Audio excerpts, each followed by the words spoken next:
Medical দাওয়া society of বাংলাদেশের আয়োজনে আজকের বাংলাদেশ চীন মৈত্রী সম্মেলন কেন্দ্রে অনুষ্ঠিত দাওয়া সেমিনার 2025-এ আপনারা যারা উপস্থিত হয়েছেন আমি সবাইকে জানাচ্ছি আন্তরিক শুভেচ্ছা, মোবারকবাদ এবং অভিনন্দন। আমরা শুরুতে আল্লাহ রব্বুল ইজ্জাউল জালালের দরবারে শুকরিয়া জ্ঞাপন করছি, যিনি আমাদেরকে এরকম চমৎকার একটি প্রোগ্রামে একত্রিত হওয়ার সুযোগ করে দিয়েছেন। আমরা পড়ছি কালিমাতুশ শুকুর, আলহামদুলিল্লাহ। অন্তরের অন্তঃস্থল থেকে মেডিকেল দাওয়া সোসাইটি অব বাংলাদেশকে অভিনন্দন এবং শুভেচ্ছা জানাই, যারা প্রায় বিগত 2 মাস যাবৎ অনেক প্ল্যানিং, প্রোগ্রাম, অনেক ডেডিকেশন, এফোর্ট শেষে আজকের এই চমৎকার কনফারেন্স হলে এরকম চমৎকার একটি দাওয়া সেমিনারের আয়োজন করেছেন। ডক্টরস ফোরামের সাথে আমার মনে হয় এর আগে আমি এত বড় কোনো প্রোগ্রামে জয়েন করিনি। ছোট ছোট কিছু প্রাইভেট ক্লোজ মিট আপে বসার কথা বলার সুযোগ হয়েছে। আল্লাহ শুক্রিয়া যে আজকে এই প্রোগ্রামে দেশের বিভিন্ন মেডিকেলগুলোর বা মেডিকেল কলেজগুলোর প্রফেসরস, ডক্টর, স্টুডেন্টস তারা উপস্থিত হয়েছেন এবং আমি অত্যন্ত সম্মানিত বোধ করছি যে এরকম চমৎকার একটি প্রোগ্রামে আপনারা আমাকে মেহেরবানি করে ইনভাইট করেছেন। আপনারা একটা টপিক শুনেছেন, যে টপিকটা আজকে আমি কভার করব সেটা হচ্ছে মেথডোলজি অফ প্রফেটিক দাওয়া and its relevance to contemporary global society. রাসূল সাল্লাল্লাহু আলাইহি ওয়াসাল্লাম কিভাবে দাওয়া কার্যক্রম পরিচালনা করতেন, ওনার মেথডোলজি কেমন ছিল এবং বর্তমান সময়ের সাথে এর প্রাসঙ্গিকতা কেমন, এই টপিকটা নিয়ে আমি কথা বলবো। তার আগে আমি শুরুতে দাওয়া ইস্যু যখনই আমার সামনে আসে তখন যেই কথাটা আমি বলি বা শেয়ার করি সেটা হচ্ছে মানহাজুল ওয়াসাতিয়্যা, মানে the balanced approach of Islam, ইসলামের যে ভারসাম্যপূর্ণ নেচার, এটা নিয়ে আমি কথা বলি। এবং আমার আলোচনার শুরুতে আমি সূরাতুল বাকারার 143 নম্বর আয়াত তেলাওয়াত করেছি, যেখানে আল্লাহ তাআলা বলছেন ওয়াকাযালিকা জাআলনাকুম উম্মাতান ওয়াসাতা লিতাকুনু শুহাদা আলান নাস। অনুরূপভাবে আমি তোমাদেরকে মধ্যমপন্থী জাতি বানিয়েছি বা মধ্যমপন্থী জাতি হিসেবে আবির্ভূত করেছি। উম্মাতান ওয়াসাতা মানে উম্মাতান আদলান ওয়া খিয়ারা, শ্রেষ্ঠ জাতি, ন্যায়পরায়ণ জাতি, এবং যারা শ্রেষ্ঠ, যারা ন্যায়পরায়ণ তারাই মূলত মধ্যমপন্থী জাতি। তো আল্লাহ তাআলা আমাদেরকে মধ্যমপন্থী জাতি বলেছেন। এই যে মধ্যম পন্থা আল ওয়াসাতিয়া, এটা ইসলামের অনেকগুলো অনন্য বৈশিষ্ট্যের মধ্যে থেকে একটি বৈশিষ্ট্য। বাট মাঝে মাঝে আমরা এই পন্থাটার কথা ভুলে যাই। ভুলে কি করি, অনেক সময় অনেক প্রান্তিক লেভেল থেকে কাজ করে ফেলি, চিন্তা করে ফেলি, অনেক সময় খুব বাড়াবাড়ি করে ফেলি, অনেক সময় ছাড়াছাড়ি করে ফেলি। বরং আমাদের থাকতে হবে মাঝামাঝি। তাহলে the first and foremost reminder today in this conference hall, যে আমরা বাড়াবাড়িও করব না, ছাড়াছাড়িও করব না, আমরা মাঝামাঝি থাকব। কোথায় থাকব? জি, মাঝামাঝি, আল ওয়াসাতিয়্যা, যেটা শ্রেষ্ঠ এবং যেই মেথডোলজির কথা কোরআন আমাদেরকে জানিয়েছে। আমি যদি এটাকে ইংরেজি করি ওয়াসাতিয়া, তাহলে ইংরেজি দাঁড়াবে এরকম যে the balanced nature of Islam, ইসলামের যেই ভারসাম্যপূর্ণ যে নেচার, এটার নাম হচ্ছে মূলত আল ওয়াসাতিয়া। আপনি যদি খেয়াল করে দেখেন যে কিভাবে আমরা অন্যান্য জাতিগোষ্ঠীর তুলনায় মধ্যমপন্থী জাতি, তাহলে দেখবেন যে আমরা যদি সাইয়েদনা ঈসা আলাইহিস সালামের ব্যাপারে কথা বলি, জেসাস ক্রাইস্টের ব্যাপারে, তাহলে দেখেন ওনার ব্যাপারে ইহুদি নাসারারা কেউ বাড়াবাড়ি করেছে, কেউ ছাড়াছাড়ি করেছে, আমরা একেবারে মিডল ওয়েতে আছি। যেমন ঈসা আলাইহিস সালামের ব্যাপারে খ্রিস্টানরা কি বলে জানেন? তারা বলে ঈসা আলাইহিস সালাম হচ্ছে আল্লাহর সন্তান। নাউযুবিল্লাহি মিন যালিক। Jesus Christ is the son of God, গডের সন্তান। তাহলে দেখেন কতটা বাড়াবাড়ি করলো, ঈসা আলাইহিস সালামকে উঠাতে উঠাতে খোদার আসনে নিয়ে বসালো। বাড়াবাড়ি হয়ে গেল না এটা? আচ্ছা, তাহলে একদল খুব বাড়াবাড়ি করলো। এবার যদি ইহুদিদের কথা চিন্তা করি, ইহুদিরা কি বলে? ইহুদিরা একেবারে উল্টো। তারা বলে ঈসা আলাইহিস সালাম হচ্ছে ইবনু জিনা, মানে জারদ সন্তান। নাউযুবিল্লাহ। দেখেন তাদের প্রত্যেকের আকীদা শোনা মাত্রই আপনাদেরকে বলা লাগতেছে না যে নাউযুবিল্লাহ বলেন, আপনারা স্বতঃস্ফূর্তভাবেই বলতেছেন নাউযুবিল্লাহ। তার মানে একদল বাড়াবাড়ি করলো, একদল ছাড়াছাড়ি। একদল বলল তিনি আল্লাহর সন্তান বলে একেবারে আল্লাহর উপরে উঠাই ফেলছে। আরেক দল নামাতে নামাতে একেবারে পদদলিত করলো, বলল তিনি হচ্ছেন বাস্টার্ড, মানে ইবনু জিনা, জারদ সন্তান। নাউযুবিল্লাহি মিন যালিক। একদল নিয়ে গেল একেবারে উপরে, আরেক দল একেবারে নিচে। কিন্তু আমরা কি বলি দেখেন, আমরা বলি ঈসা আলাইহিস সালাম উনি হচ্ছেন আব্দুল্লাহি ওয়া রাসূলুহু, তিনি হচ্ছেন আল্লাহ তাআলার দাস বা বান্দা এবং আল্লাহর সম্মানিত রাসূল। দেখুন কতটা ব্যালেন্সে আকীদা। আমরা আব্দুল্লাহ বলার মধ্য দিয়ে বেসিক্যালি নাসারাদেরকে রিফিউট করি। তাদের প্রতিবাদ করি আমরা যে তোমরা যে বলেছো আল্লাহ সন্তান না, ওইদিকে উঠানো যাবে না। নিচে নামায় নিয়ে আসো। উনি আব্দুল্লাহ আল্লাহর দাস। আর রসুলহু সম্মানিত রসুল বলে আমরা বেসিক্যালি ইহুদিদেরকে রিফিউট করি, তাদের প্রতিবাদ করি। আমরা বলি যে না, তোমরা যে বলেছো উনি জারজ সন্তান না, ওনার সম্মানকে পদদলিত করা যাবে না, উপরে উঠাইতে হবে। উঠায় রসুল ও সম্মানিত রসুল। তাহলে নাসারাদের আকীদা থেকে আমরা নিচে নেমে আসলাম, ইহুদিদের আকীদা থেকে আমরা উপরের দিকে গেলাম। ফলে এটা কি হলো? ব্যালেন্স হলো, ভারসাম্যপূর্ণ হলো, মধ্যম পন্থা হলো। তো আশা করি মধ্যম পন্থার উদাহরণটা বুঝতে পেরেছেন। আরেকটা ছোট্ট উদাহরণ দেই। আমাদের বোনদের যখন পিরিয়ড চলে তখন নাসারারা কি করে দেখেন, খ্রিস্টানরা তারা সবকিছু করে, কোনো বাছবিচার রাখে না তখন। এমনকি ফিজিক্যাল ইন্টিমেসিতেও যায়। যখন আমাদের বোনদের পিরিয়ড চলে তখন তারা ফিজিক্যাল ইন্টিমেসিতেও যায়, কোনো বাছবিচার নাই। এটা হচ্ছে নাসারাদের অবস্থান। আর ইহুদিদের কি অবস্থান? এরা এই 5 দিন 7 দিন আমাদের বোনদের যখন পিরিয়ড চলে তখন তারা তাদের স্ত্রীদেরকে ধরবে না, ছোবে না, স্পর্শ করবে না, একসাথে বসবেও না। তাদের ঘরে আলাদা একটা স্পেশাল রুম রাখে, ওই রুমের ভিতরে, ওই ঘরের ভিতরে তাদের 5 দিন 7 দিন ওইখানে কাটাইতে হয়। তোমরা আবার সুস্থ হলে তারপরে আসবো। দেখেন, একদল খুব বাড়াবাড়ি করলো, আরেক দল ছাড়াছাড়ি করলো। কিন্তু আমাদের ইসলামে আমরা ব্যালেন্স, যে বোনদের যখন পিরিয়ড চলে হাজবেন্ড ওয়াইফ তখন স্বাভাবিক মেলামেশা, কথাবার্তা, ঘরের টুকিটাকি কাজ সবই করতে পারবে। ইল্লাল জিমা, যেটা আমরা ফিজিক্যাল ইন্টিমেসি বলি, ওইটা ছাড়া আমরা সবই করতে পারবো। তাহলে দেখেন, এই দুইটা উদাহরণ আমি সামনে আনলাম এজন্য যে এই যে মানহাজুল ওয়াসাতিয়াতি ওয়াল ইতিদাল, মধ্যম পন্থার কথা আমরা যেটা বলি, যেটাকে দিয়ে আল্লাহ তাআলা আমাদেরকে সম্মানিত করেছেন যে ওয়াকাযালিকা জাআলনাকুম উম্মাতাম ওয়াসাতা, তোমাদেরকে আমি মধ্যমপন্থী জাতি বানিয়েছি। তোমাদের মধ্যে বাড়াবাড়িও থাকবে না, ছাড়াছাড়িও থাকবে না, বরং আমরা হব মধ্যমপন্থী। আমরা কি হব? কি হব? কিছুদিন আগে বোধহয় দেখলাম ওই যে ছাত্ররা যে দল করতেছে ওইটাও মধ্যমপন্থা নাম দিয়ে দিছে। আবার আজকের এই আলোচনা করে কোন বিপদে পড়ি, পরে বলবে যে তো বোধহয় ছাত্রদেরকে সাপোর্ট করতেছে ভেতরে ভেতরে। না, ওই ছাত্রদের মধ্যমপন্থার কথা বলতেছি না, ইসলাম যে মানহাজুল ওয়াসাতিয়ার কথা বলেছে সেটার কথা বললাম। তো প্রিয় ভাইয়েরা, প্রথম কথা হচ্ছে আপনি যখন দাওয়া বলবেন তখন আমাকে মধ্যম পন্থা বলতেই হবে। আমরা যখন ইসলাম শিখবো, শিখাবো, ইসলাম বুঝবো, বুঝাবো, এই সব ক্ষেত্রে আমাদেরকে মধ্যম পন্থা অবলম্বন করতে হবে। আমাদের খেয়াল রাখতে হবে আমরা যেন এক্সট্রিম লাইনে না যাই, আবার খুব এক্সট্রা লিবারেল যেন না হয়ে যায়। আমরা যেন মধ্যমপন্থী একটা অবস্থানে থাকি। এবং দাওয়া দেওয়ার ক্ষেত্রে এটাই বলা হয়েছে। আল্লাহ তাআলা বলছেন, উদউ ইলা সাবিলি রাব্বিকা বিল হিকমাতি ওয়াল মাউইদাতিল হাসানাতি ওয়াজাদিলহুম বিল্লাতি হিয়া আহসান। নবী, আপনি লোকদেরকে আল্লাহর পথে ডাকুন, বিল হিকমা, প্রজ্ঞার সাথে, সুন্দর সুন্দর উপদেশ সহকারে, এবং কখনো তর্ক বিতর্কে জড়ানো লাগলে সেটা উত্তমভাবে আপনাকে জড়াতে হবে। তার মানে এই যে ইসলাম বোঝার ক্ষেত্রে, প্রচারের ক্ষেত্রে এই মধ্যম পন্থার নীতি যেটা, প্রজ্ঞা বা সুন্দর উপদেশমালা দিয়ে দাওয়াত দেওয়া, এটাও মূলত মধ্যম পন্থারই বহিঃপ্রকাশ। আমরা যখন কোনো দাওয়া কাজ করব অলওয়েজ মাথায় রাখতে হবে যে আমি বাড়াবাড়ি যেন না করি, আমি আবার ছাড়াছাড়িও যেন না করি, আমি যেন মাঝামাঝি থাকি। তো এই যে দাওয়া আমরা দিচ্ছি, দাওয়াটা কি? বেসিক্যালি এটা হচ্ছে একটা কমিউনিকেশন, রাইট? এই যে আমি কথা বলতেছি, আপনারা শুনতেছেন, ইমাম সাহেব খুতবা দিচ্ছেন, আমরা সেটা শুনি, স্ট্রিট দাওয়া হয়, বিভিন্ন রকম দাওয়া এখন হচ্ছে। এগুলো basically communication, and this communication should be full of wisdom and beautiful advice. এটাই মূলত আল ওয়াসাতিয়া, মানহাজুল ওয়াসাতিয়া, মধ্যম পন্থা। আমি যে বিশ্ববিদ্যালয় থেকে ব্যাচেলর করেছি, ওই বিশ্ববিদ্যালয়ের একটা স্লোগান আছে, মানহাজুল ওয়াসাতিয়াতি ওয়াল ইতিদাল। ওনারা মধ্যম পন্থার কথা বলে। তো আমি যেহেতু এই বিশ্ববিদ্যালয় আল আজহারের গ্রাজুয়েট, আমি যেখানেই যাই একটু করে আমি এই আল ওয়াসাতিয়ার কথাটা বলি, প্রিয় ভাইরা। তো দাওয়া যেহেতু কমিউনিকেশন, আমরা ওরাল দাওয়া দিয়ে থাকি, কিন্তু বেসিকলি ওরাল দাওয়ার চেয়ে যেটা প্র্যাকটিক্যাল দাওয়া, থিওরিটিক্যাল দাওয়ার চেয়ে প্র্যাকটিক্যাল দাওয়াটা এটা বেশি ইফেক্টিভ, বেশি প্রোডাক্টিভ।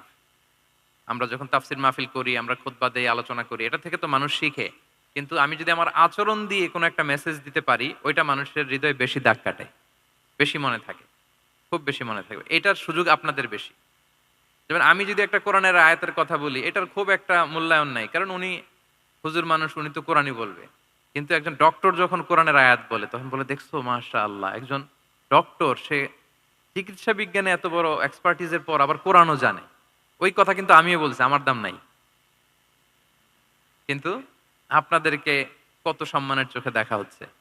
আবার দেখেন ৫ ওয়াক্ত সালাত আদায় করা জামাতের সাথে, ফরজ সালাতগুলো এটা তো মানে করতেই হবে। কম্পালসারি। এটা করে তো খুব বেশি ক্রেডিট নেওয়ার কিছু নাই। তো আমরা সবাই পড়ি। কিন্তু একজন ডাক্তার যখন নামাজ পড়ে, খেয়াল করে দেখবেন, একজন ডক্টর যখন চেম্বারে রোগীদেরকে রেখে বলে যে ওখানে যদি লেখা থাকে যে সালাতের সময় বিরতি থাকবে বা বলা হয় যে এই ডাক্তার কিন্তু রুগী বসিয়ে রেখে নামাজটা পড়ে এসে আবার রুগী দেখা শুরু করে। এটা সবাই খুব পজিটিভলি নেয়। যে দেখো এত ব্যস্ততার পরেও চাইলে এই সময় রুগী দেখতে পারতো কিন্তু উনি নামাজ পড়ে। দেখেন একই করণের কথা আমিও বললাম, আপনিও বললেন, আপনার মর্যাদা কত বেশি। আমিও জামাতে নামাজ পড়ি, ইমামতি করাই, আর আপনি যে একটু তাড়াতাড়ি করে নামাজটা পড়ে চলে আসেন, এটাতে আপনার এপ্রিসিয়েশন কত বেশি। তো এভাবে আপনাদের কিন্তু দাওয়া কাজ করার সুযোগ অনেক বেশি। কারণ এটা অনেক মানে নোবেল একটা প্রফেশন, মহৎ পেশা। আপনারা জনগণকে সরাসরি সেবা দেওয়ার যে ব্যাপারটা, এটার সুযোগ আছে। যুদ্ধ বিধ্বস্ত আপনি আপনি আহতদেরকে সেবা দিতে পারেন, আগুনে পোড়া রোগীদেরকে সেবা দিতে পারেন, দুরারোগ্য ব্যাধি তার আর যাওয়ার জায়গা নেই, আপনি সেবা দিতে পারতেছেন। যে কোনো রোগ বালাই, যে কোনো পরিস্থিতিতে যখন একজন মানুষ অসুস্থ হয় তখন আপনি সেবা দিচ্ছেন, তখন তার মনটা কিন্তু খুব নরম থাকে, তার মধ্যে একটা অসহায়ত্ব কাজ করে। ওই একটা অসহায় মানুষ, তার মনটা খুব নরম, ওই রকম একটা সিচুয়েশনে তারা আপনাদের দ্বারস্থ হয়। ফলে আপনাদের কিন্তু দাওয়া কাজ করার সুযোগ অনেক বেশি, এবং সেক্ষেত্রে ওরাল দাওয়ার চেয়ে আপনার যে প্র্যাকটিক্যাল দাওয়া, এটার ইফেক্ট অনেক বেশি। নিজের আচরণ দিয়ে যে মেসেজটা দেওয়া যায়, এটা সবচেয়ে ইফেক্টিভ। আপনার লেনদেন, আপনার ডিলিংস কেমন, আপনি মানুষ হিসেবে কেমন, এটা সবচেয়ে পাওয়ারফুল দাওয়া। উমরে ফারুক রাদিয়াল্লাহু তাআলা আনহু, উনি ওনার ছাত্রদেরকে প্রায়ই বলতেন, উমরে ফারুক রাদিয়াল্লাহু তাআলা উনি বলতেন যে কুনু দুআতান ইলাল্লাহি ওয়া আনতুম সামিতুন, যে তোমরা আল্লাহর রাস্তায় দাওয়াতি কাজে বের হয়ে যাও এমন অবস্থায় যে তোমরা চুপচাপ। তো ছাত্ররা বলতো দাওয়াতি কাজও করতে বলতেছেন আবার চুপচাপও থাকতে বলতেছেন, এটা আবার কিভাবে কিভাবে দাওয়াত দিব? তো উমর ফারুক রাদিয়াল্লাহু তাআলা আনহু বলতেন বি আখলাকিকুম, তোমাদের আখলাক দিয়ে দাওয়াত দাও। আখলাক দিয়ে দাওয়াত দেওয়া যায় না? বলেন তো, আখলাক দিয়ে দাওয়াত দেওয়া যায় কি যায় না? যায়। এই আখলাক দিয়ে যে দাওয়াত, এটা অনেক পাওয়ারফুল। ১০টা তাফসীর মাহফিল করে আমি এটা করতে পারবো না। আপনি আপনার আখলাক দিয়ে, আপনার ব্যক্তিত্ব দিয়ে, আপনার লেনদেন, হ্যাঁ, এগুলো দিয়ে আপনি যে দাওয়াটা দিতে পারবেন, অন্য অনেক কিছু দিয়ে সেটা হবে না। এজন্য ওমরে ফারুক বলতেন কুনু দুআতান ইলাল্লাহি ওয়া আনতুম সামিতুন, আল্লাহর রাস্তায় দায়ী হয়ে বের হও কিন্তু চুপচাপ। কিভাবে? বলে বি আখলাকিকুম, তোমাদের আখলাক দিয়ে। এটা বেশি পাওয়ারফুল। এবং রাসূল সাল্লাল্লাহু আলাইহি ওয়াসাল্লামের ব্যাপারে যখন জিজ্ঞেস করা হতো আম্মাজান আয়েশা রাদিয়াল্লাহু তাআলা আনহাকে যে রাসূল সাল্লাল্লাহু আলাইহি ওয়াসাল্লামের আচরণ কেমন ছিল, তখন আম্মাজান আয়েশা বলতেন যে কানা খুলুকুহু আল কোরআন, কোরআনই ছিল রাসূল সাল্লাল্লাহু আলাইহি ওয়াসাল্লামের চরিত্র। পুরো কোরআনে ৩০ পারায় থিওরিটিক্যালি যা বলা আছে রাসূল সাল্লাল্লাহু আলাইহি ওয়াসাল্লামের জীবনীতে, প্র্যাকটিক্যালি সেটা দেখানো আছে। Mobile should be in pocket. ভাইজান খুব দায়িত্বশীলতার সাথে একেবারে সামনে থেকে রেকর্ডিং করতেছেন, মাশাআল্লাহ। ওই যে শুরুতে বলছি যে সবাইকে দায়িত্বশীল হইতে হবে। তো আম্মাজান আয়েশা বলতেন কানা খুলুকুহু আল কোরআন, রাসূল সাল্লাল্লাহু আলাইহি ওয়াসাল্লামের চরিত্র ছিল কোরআন। ইনদামা রাসূলুল্লাহ সাল্লাল্লাহু আলাইহি ওয়াসাল্লাম ইয়ামশি আলাল আরদ কাআন্নাল কোরআনা ইয়ামশি আলাই, রাসূল সাল্লাল্লাহু আলাইহি ওয়াসাল্লাম যখন মদিনার রাস্তা দিয়ে হেঁটে যেতেন, as if a living Quran is walking on the street, মনে হতো একটা জীবন্ত কোরআন রাস্তা দিয়ে হেঁটে হেঁটে যাচ্ছে। তো তাহলে we should try to be a living দাঈ, জীবন্ত দাঈ, প্র্যাকটিক্যাল দাঈ। এটা যদি আমরা হইতে পারি তাহলে অনেক বেশি ইম্প্যাক্ট করা যাবে সোসাইটিতে, অনেক ইনফ্লুয়েন্স করা যাবে। যেটা বললাম যে আমাদের সততা, আচরণ, ব্যক্তিত্ব, পার্সোনালিটি, এগুলো দিয়ে আমরা যে দাওয়াটা দিতে পারি, ওরাল দাওয়া, বক্তব্য দিয়ে এটা অনেক সময় সম্ভব হয় না। এবং ডাক্তারদের জন্য এটা অনেক বড় একটা সুযোগ। তাহলে ইন্ট্রোডাক্টরি ডিসকাশনে আমি দুটা বিষয়ে কথা বললাম। এক হচ্ছে আমাদেরকে মধ্যমপন্থী হইতে হবে, মানহাজুল ওয়াসাতিয়া ওয়াল ইআতিদাল, ১ নাম্বার। ২ নাম্বার হচ্ছে লিভিং দাঈ হওয়ার চেষ্টা করতে হবে, এটা বেশি প্রোডাক্টিভ এন্ড ইফেক্টিভ। এই ২টা পয়েন্ট আমরা বুঝতে পেরেছি তো না? বুঝতে পেরেছেন সবাই? মাশাআল্লাহ।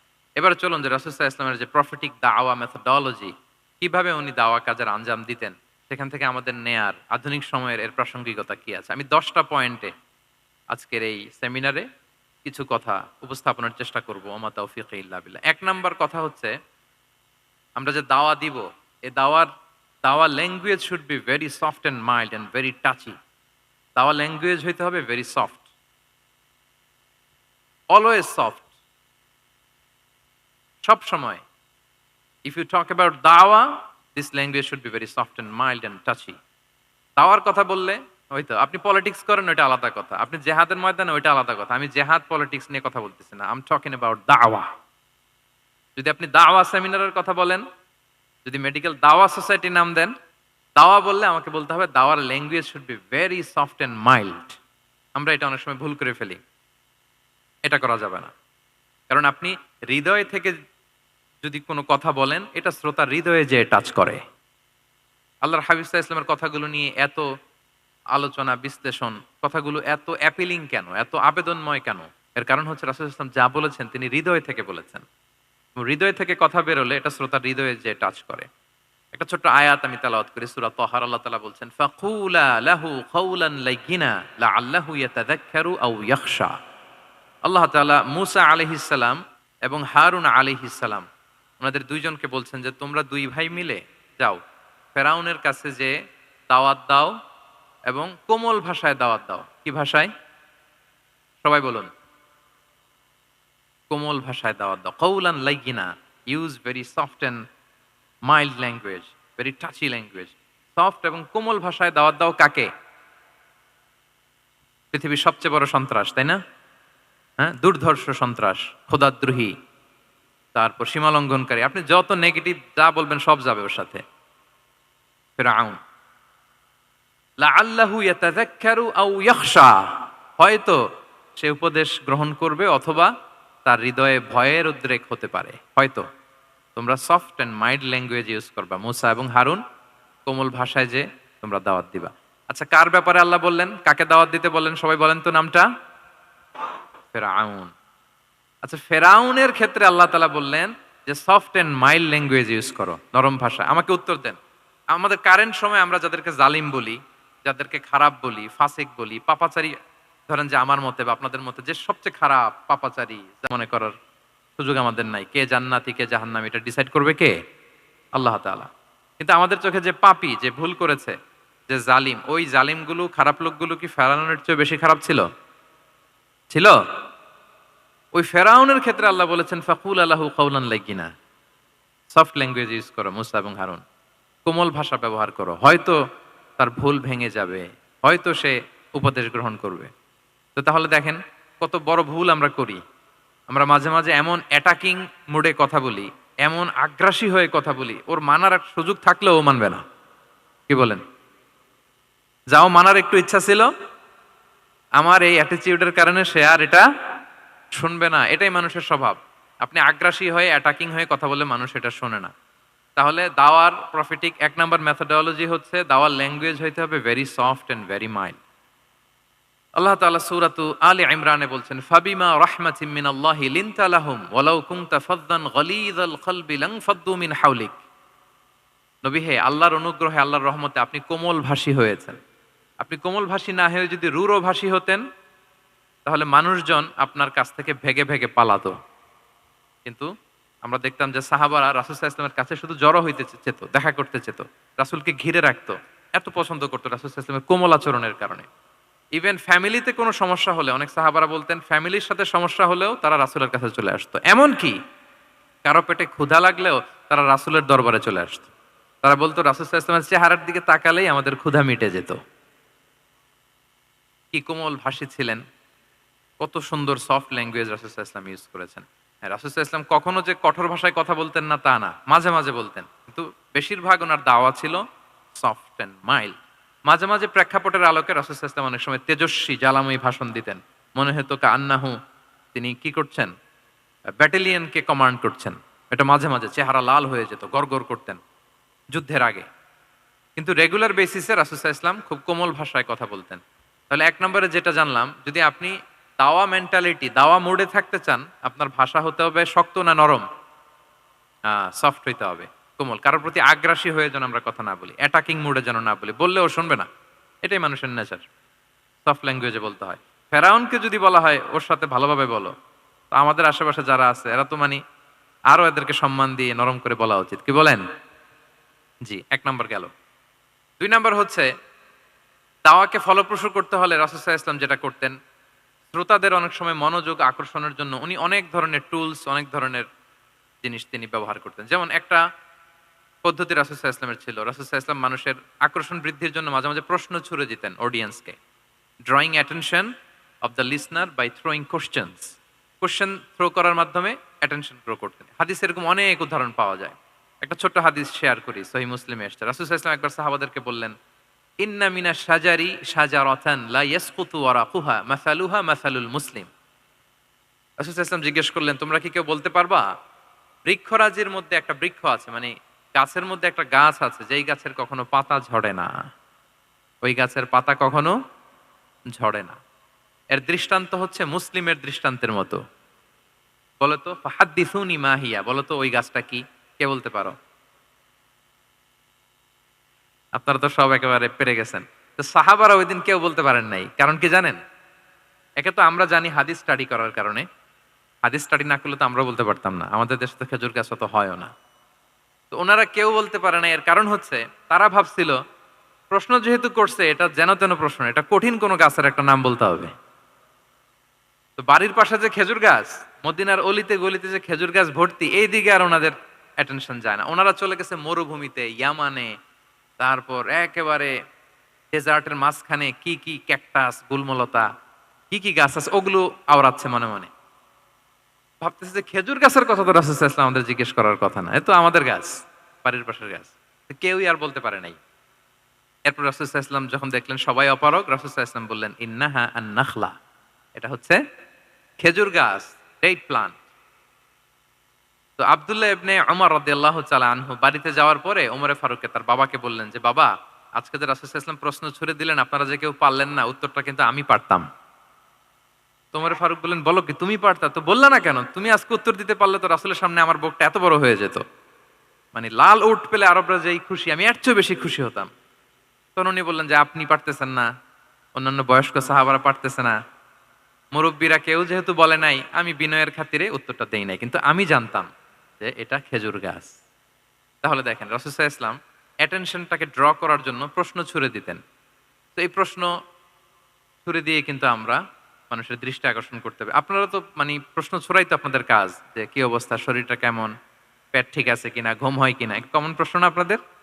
আপনাদের কাছে গেলেই তো প্রথমে জিজ্ঞেস করে যে হজম হয় কিনা, তারপর ঘুম আসে কিনা, এই হয় কিনা, অনেক প্রশ্ন আপনারা করেন। তো এইভাবে আপনি যদি আস্তে আস্তে প্রশ্নের ছলে যদি তাকে আপনি দাওয়া দিতে চান, আপনি কিন্তু দিতে পারেন। এটা রাসূল সাল্লাল্লাহু আলাইহি ওয়াসাল্লামের একটা দাওয়া মেথোডোলজি ছিল। দুইটা বলে ফেললাম।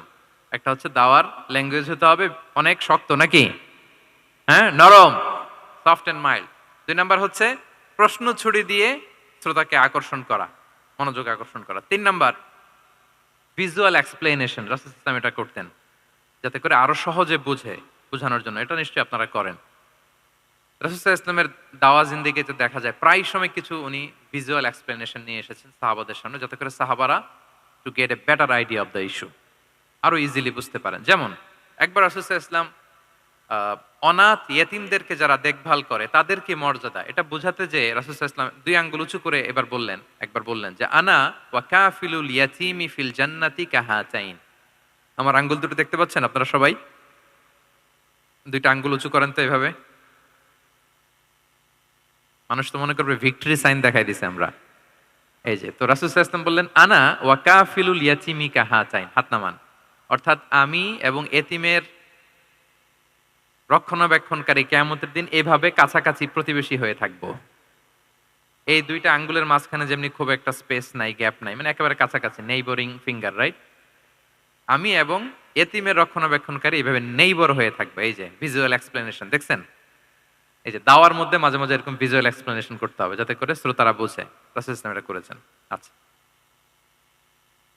মুসনাদে আহমদে এক হাদিস এসেছে, রাসূল ইসলাম একবার খেজুরের একটা ডাল নিয়ে মরুভূমির মধ্যে একটা দাগ টানলেন। খাত্তালানা রাসূলুল্লাহ সাল্লাল্লাহু আলাইহি ওয়াসাল্লাম খাত্তান, একটা স্ট্রেইট লাইন দিয়ে রাসূল সাল্লাল্লাহু আলাইহি ওয়াসাল্লাম বললেন এটা হচ্ছে সিরাতুল মুস্তাকিম। সাহাবাদের দৃষ্টি আকর্ষিত হলো, সবাই মনোযোগী হয়ে উঠলো, তাই নাকি?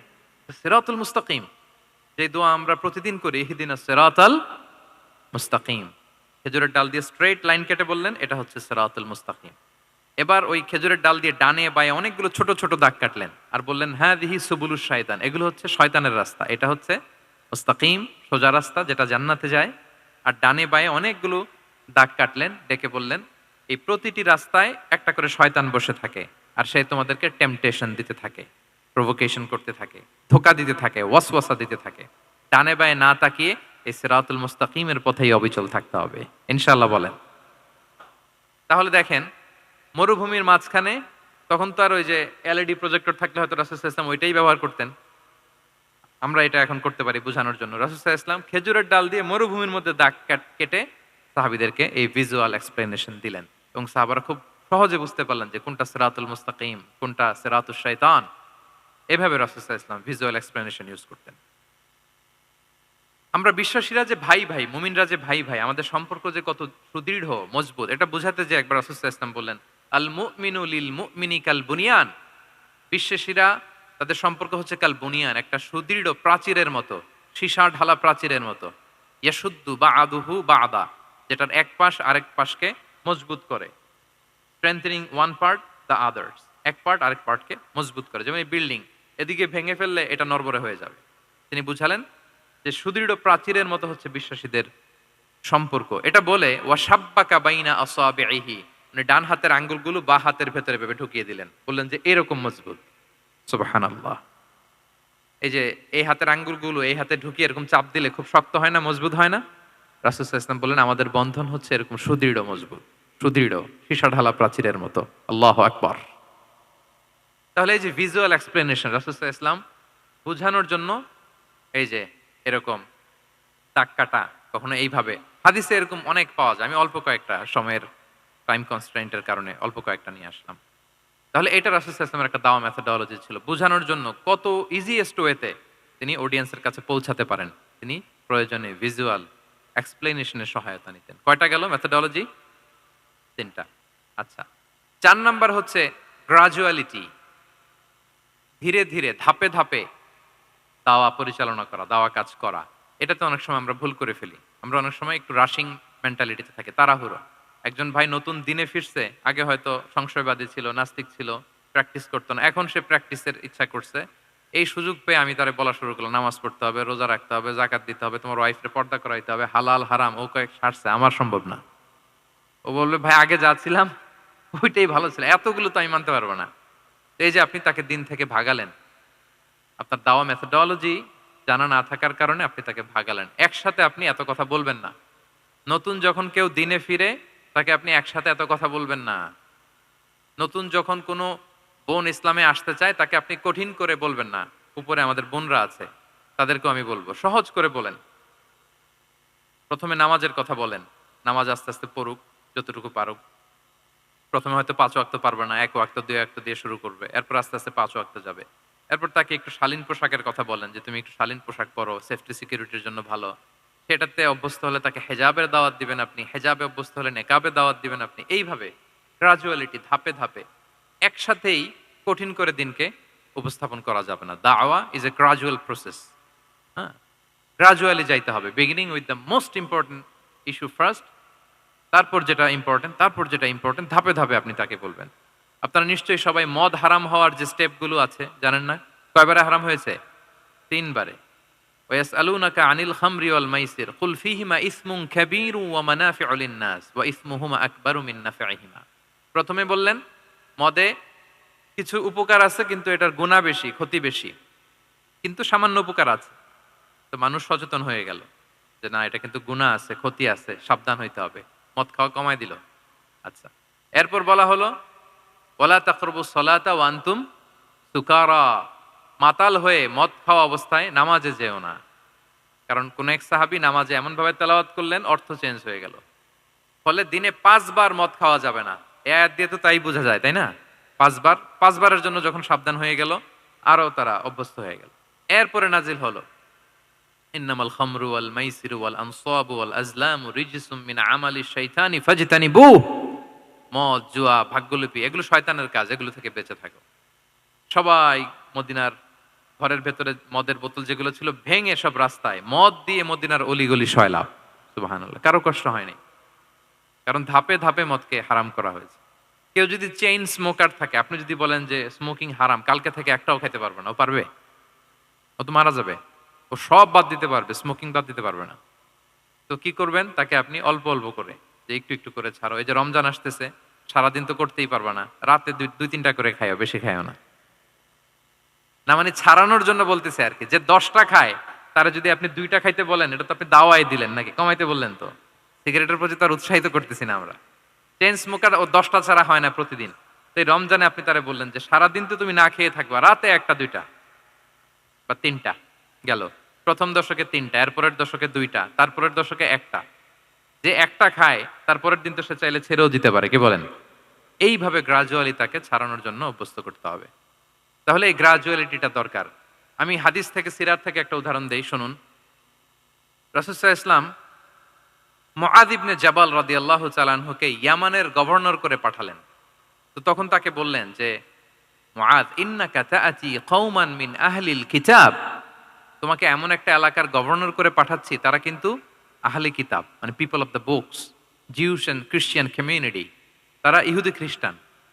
তো তাদেরকে যখন দাওয়াত দিবা, ধাপে ধাপে দিবা। কিভাবে দিবা? তিনি বললেন, ফাদউহুম ইলা শাহাদাতি আন লা ইলাহা ইল্লাল্লাহ ওয়া আন্না মুহাম্মাদুর রাসূলুল্লাহ। প্রথমে দাওয়াত দিবা তাওহীদ আর রিসালাতের। আওয়াজ করে বলেন, প্রথমে কিসের?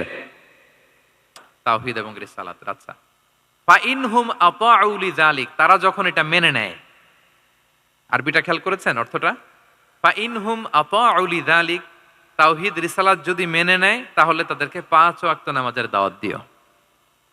আচ্ছা, 5 ওয়াক্ত নামাজে যখন তারা অভ্যস্ত হয়ে যায়, ফাইনহুম আতাউ লিযালিক, যখন তারা এটাও মেনে নেয় তখন তাদেরকে যাকাতের আদেশ করো। সুবহানাল্লাহ, সুবহানাল্লাহ। দেখেন, ধাপে ধাপে, একবারে সবগুলো বিধান একবারে তাদের সাথে শেয়ার করতে বলেননি। প্রথমে তাওহীদের, রিসালাতের, মেনে নিলে সালাতের, মেনে নিলে যাকাতের, ধাপে ধাপে। তাহলে একবারে কেউ নতুন যখন দিনে ফিরেছে, একবারে সবকিছু তার ঘাড়ে চাপিয়ে দিবেন আপনি? কি করবেন? গ্রাজুয়ালি, ধাপে ধাপে আমরা এই দাওয়াটা তাদেরকে দেওয়ার চেষ্টা করব। এটা খুব ইফেক্টিভ হবে, ফলপ্রসূ হবে। কয়টা বললাম আমরা? 4টা। আপনাদের মনোযোগ আছে তো? বোরিং হচ্ছেন না তো? একটু বোরিং বোরিং লাগতেছে আপনাদের? হওয়ার কথা, যেহেতু সেই সকাল থেকে আমি শুনলাম 11টা থেকে প্রোগ্রাম। তো যারা দূর থেকে আসছেন নিশ্চয়ই ফজরের পরে রওনা দিয়ে। ঢাকার বাইরে থেকে আসছেন কারা কারা দেখি তো একটু। ইয়া সালাম, আপনারা নিশ্চয়ই ফজর পরে রওনা হয়েছেন গতকাল। মাশাআল্লাহ, মাশাআল্লাহ, আল্লাহ তাআলা কবুল করুক। আসুন আমরা তাকবীর পড়ি, তাহলে আরেকটু এনার্জেটিক হব আমরা। লিল্লাহি তাকবীর, লিল্লাহি তাকবীর, লিল্লাহি তাকবীর। একটু এনার্জেটিক লাগতেছে না এখন? মাশাআল্লাহ। না, ঠিক আছে, ঠিক আছে, এই তো ঠিক আছে। আচ্ছা, 4টা কভার করে ফেলেছি। 5 নাম্বার হচ্ছে দাওয়ার মধ্যে ইমোশনাল ইন্টেলিজেন্স ইউজ করতে হবে, তাহলে এটা মোর ইফেক্টিভ হবে। মানে আপনি মানুষের আবেগ অনুভূতি নাড়িয়ে দিয়ে যদি দাওয়া দিতে পারেন, এটা তার শুদ্ধাচারের জন্য অনেক কাজে দেবে। ইমোশনাল ইন্টেলিজেন্স মানে তার আবেগ, ইমোশনকে আপনি ট্রিগার আপ করবেন, ওইটাতে আপনি টাচ করবেন, তাহলে দেখবেন যে সে একেবারে কাবু হয়ে গেছে। এটা রাসূল সাল্লাল্লাহু আলাইহি ওয়াসাল্লামের সিরাতে আমরা অনেক সময় দেখেছি যে ইমোশনাল ইন্টেলিজেন্সকে কাজে লাগিয়ে রাসূল সাল্লাল্লাহু আলাইহি ওয়াসাল্লাম তার আবেগ অনুভূতিতে এমন ভাবে নাড়া দিয়েছেন, তাকে আল্লাহ তাআলা হেদায়েতের রাস্তায় নিয়ে এসেছে। সুবহানাল্লাহ বিহামদিহি। একটা ছোট্ট উদাহরণ দেই, মুসনাদে আহমদ ইবনে হাম্বলের হাদিস। কিভাবে ইমোশনাল ইন্টেলিজেন্স রাসূল সাল্লাল্লাহু আলাইহি ওয়াসাল্লাম ইউজ করতেন, আবেগ অনুভূতিকে কিভাবে নাড়া দিতেন রাসূল সাল্লাল্লাহু আলাইহি ওয়াসাল্লাম। এক যুবক এসে সাহাবাদের সামনে রাসূল সাল্লাল্লাহু আলাইহি ওয়াসাল্লামকে বললেন, ইয়া রাসূলুল্লাহ, ইযান লি বিযিনা, হে আল্লাহর রাসূল, আপনি আমাকে জিনার অনুমতি দেন। নাউযুবিল্লাহ। কিসের? জিনার, মানে ব্যভিচারের অনুমতি দেন। ব্যভিচার বা জিনার অনুমতি দেন। আশেপাশের সাহাবারা তো রেগে মেগে আগুন। ফাআকবাল আল কওমু আলাইহি ফাজাজারুহ, সবাই তাকে দৌড়ে ধরতে গেল আর ধমকাতে লাগলো, ছি ছি ছি, মাহ মাহ। আমরা যেটা বাংলায় বলি ছি ছি, আরবিতে ওনারা কি বলে? মাহ মাহ, ছি ছি, কি বলো তুমি? লজ্জা শরমের মাথা খেয়ে তুমি রাসূলুল্লাহর দরবারে এসে বলতেছো, হে আল্লাহর রাসূল, আপনি জিনার অনুমতি দেন? যে রাসূল আল্লাহর পক্ষ থেকে বাণী শোনায়, ওয়ালা তাকরাবুজ জিনা, তোমরা ব্যভিচারের নিকটবর্তীও হয়ো না, আর তুমি সেই নবীর কাছে এসে আবদার করতেছো জিনার অনুমতি দেন? তারা যখন তেরে আসলো এই যুবকের দিকে, রাসূল সাল্লাল্লাহু আলাইহি ওয়াসাল্লাম তাদেরকে থামালেন, বললেন যে তোমরা থামো, যুবককে ডেকে আনো আমার কাছে। যুবককে নিয়ে আসা হলো। রাসূল সাল্লাল্লাহু আলাইহি ওয়াসাল্লাম তাকে পরম আদরে কাছে টেনে নিলেন। এবার তাকে জিজ্ঞেস করলেন, তুমি জিনার অনুমতি চাও না? বলে যে, ইয়া রাসূলুল্লাহ, জি, জিনার অনুমতি চাই। তখন রাসূল সাল্লাল্লাহু আলাইহি ওয়াসাল্লাম বললেন, তুমি আমাকে উত্তর দাও তো, তুমি বলো তো যে আতুহিব্বুহু লি উম্মিক, তুমি কি পছন্দ করবে যে কোনো পরপুরুষ তোমার মায়ের সাথে এই জিনাটা করুক? তোমার এটা ভাল লাগবে? সে বলে, লা ইয়া রাসূলুল্লাহ, না, কখনো না, আমার মায়ের সাথে কেউ এই পাপাচারে লিপ্ত হবে, এটা কোনো মানুষ মেনে নিবে না। আমি কেন, কেউ মেনে নিবে না। তারপর রাসূল সাল্লাল্লাহু আলাইহি ওয়াসাল্লাম তাকে বললেন, আতুহিব্বুহু লিবনাতিক, তুমি তোমার কলিজার টুকরা সন্তান, কন্যা সন্তানের সাথে, তোমার কন্যার সাথে কেউ এই পাপ কাজটা করুক, এটা তুমি মেনে নিবে? এটা তুমি পছন্দ করো? সে বলল, লা ইয়া রাসূলুল্লাহ, হে আল্লাহর রাসূল, কশ্চিন কালেও না, কখনো মানবো না। আমার মেয়ের সাথে কেউ এই কাজ করবে, আমি কখনো মানবো না। রাসূল সাল্লাল্লাহু আলাইহি ওয়াসাল্লাম আবার তাকে প্রশ্নবাণে জর্জরিত করতে লাগলেন। আবার বললেন, আতুহিব্বুহু লিউখতিক, তুমি কি তোমার প্রিয় বোনের সাথে কেউ এটা করুক, এই পাপাচারে লিপ্ত হোক, জিনা করুক, পছন্দ করবে? তোমার বোনকে কেউ এরকম করবে, অপমান করবে, এটা চাইবে তুমি? বলে, কখনো না। লা ইয়া রাসূলুল্লাহ, কখনো না, কেউই তো পছন্দ করবে না এটা। তখন রাসূল ইসলাম বললেন, তুমি যার সাথে জিনার অনুমতি চাইছো সে তো কারো না কারো মা, কারো না কারো মেয়ে, কারো না কারো বোন। তুমি এভাবে কেন ভাবতে পারো না? সুবহানাল্লাহি বিহামদি। এই কথা বলার পরে তো সে একেবারে ইমোশনালি এমন ড্যামেজ হয়েছে, লজ্জায় কাচুমাচু হয়ে মাথা নিচু করে দাঁড়ায়। তখন রাসূল ইসলাম তার পিঠে একটা আলতো চাপড় মারলেন, পরম মমতায় আলতো চাপড় দিয়ে তার জন্য দোয়া করলেন, আল্লাহুম্মা গফির যামবাহ ওয়া তাহহির কলবাহ ওয়া হাসসিন ফারজাহ। আল্লাহ, তুমি এই যুবকের পাপ মোচন করো। আল্লাহ, তুমি তার অন্তরটাকে পরিশুদ্ধ করো। আল্লাহ, তুমি তার চরিত্রটাকে নিষ্কলুষ করো। এই হাদিসের রাবি উনি বলতেছেন, ফালাম ইয়াকুন বা'দা যালিকাল ফাতা ইয়ালতাফিতু ইলা শাই, ওই দিনের পর থেকে এই যুবক কখনো কোনো পরনারীর দিকে রাস্তায় তাকায় নাই।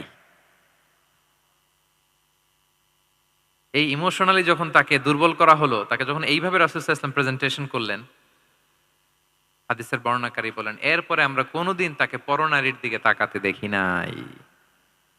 তার হৃদয়টাকে আল্লাহ তাআলা পরিশুদ্ধ করে দেন। রাসূল সাল্লাল্লাহু আলাইহি ওয়াসাল্লাম ওয়া ইউযাক্কিহিম, কিভাবে মানুষকে পরিশুদ্ধ করতে দেখেন, কিভাবে তার আবেগ অনুভূতিকে নাড়িয়ে তার চিন্তার জগতে আলোড়ন সৃষ্টি করে তাকে এমন ভাবে কাবু করলেন যে রাসূল সাল্লাল্লাহু আলাইহি ওয়াসাল্লাম যেই দিকে তাকে গাইড করতেছে এখন সে সেদিকেই যেতে বাধ্য।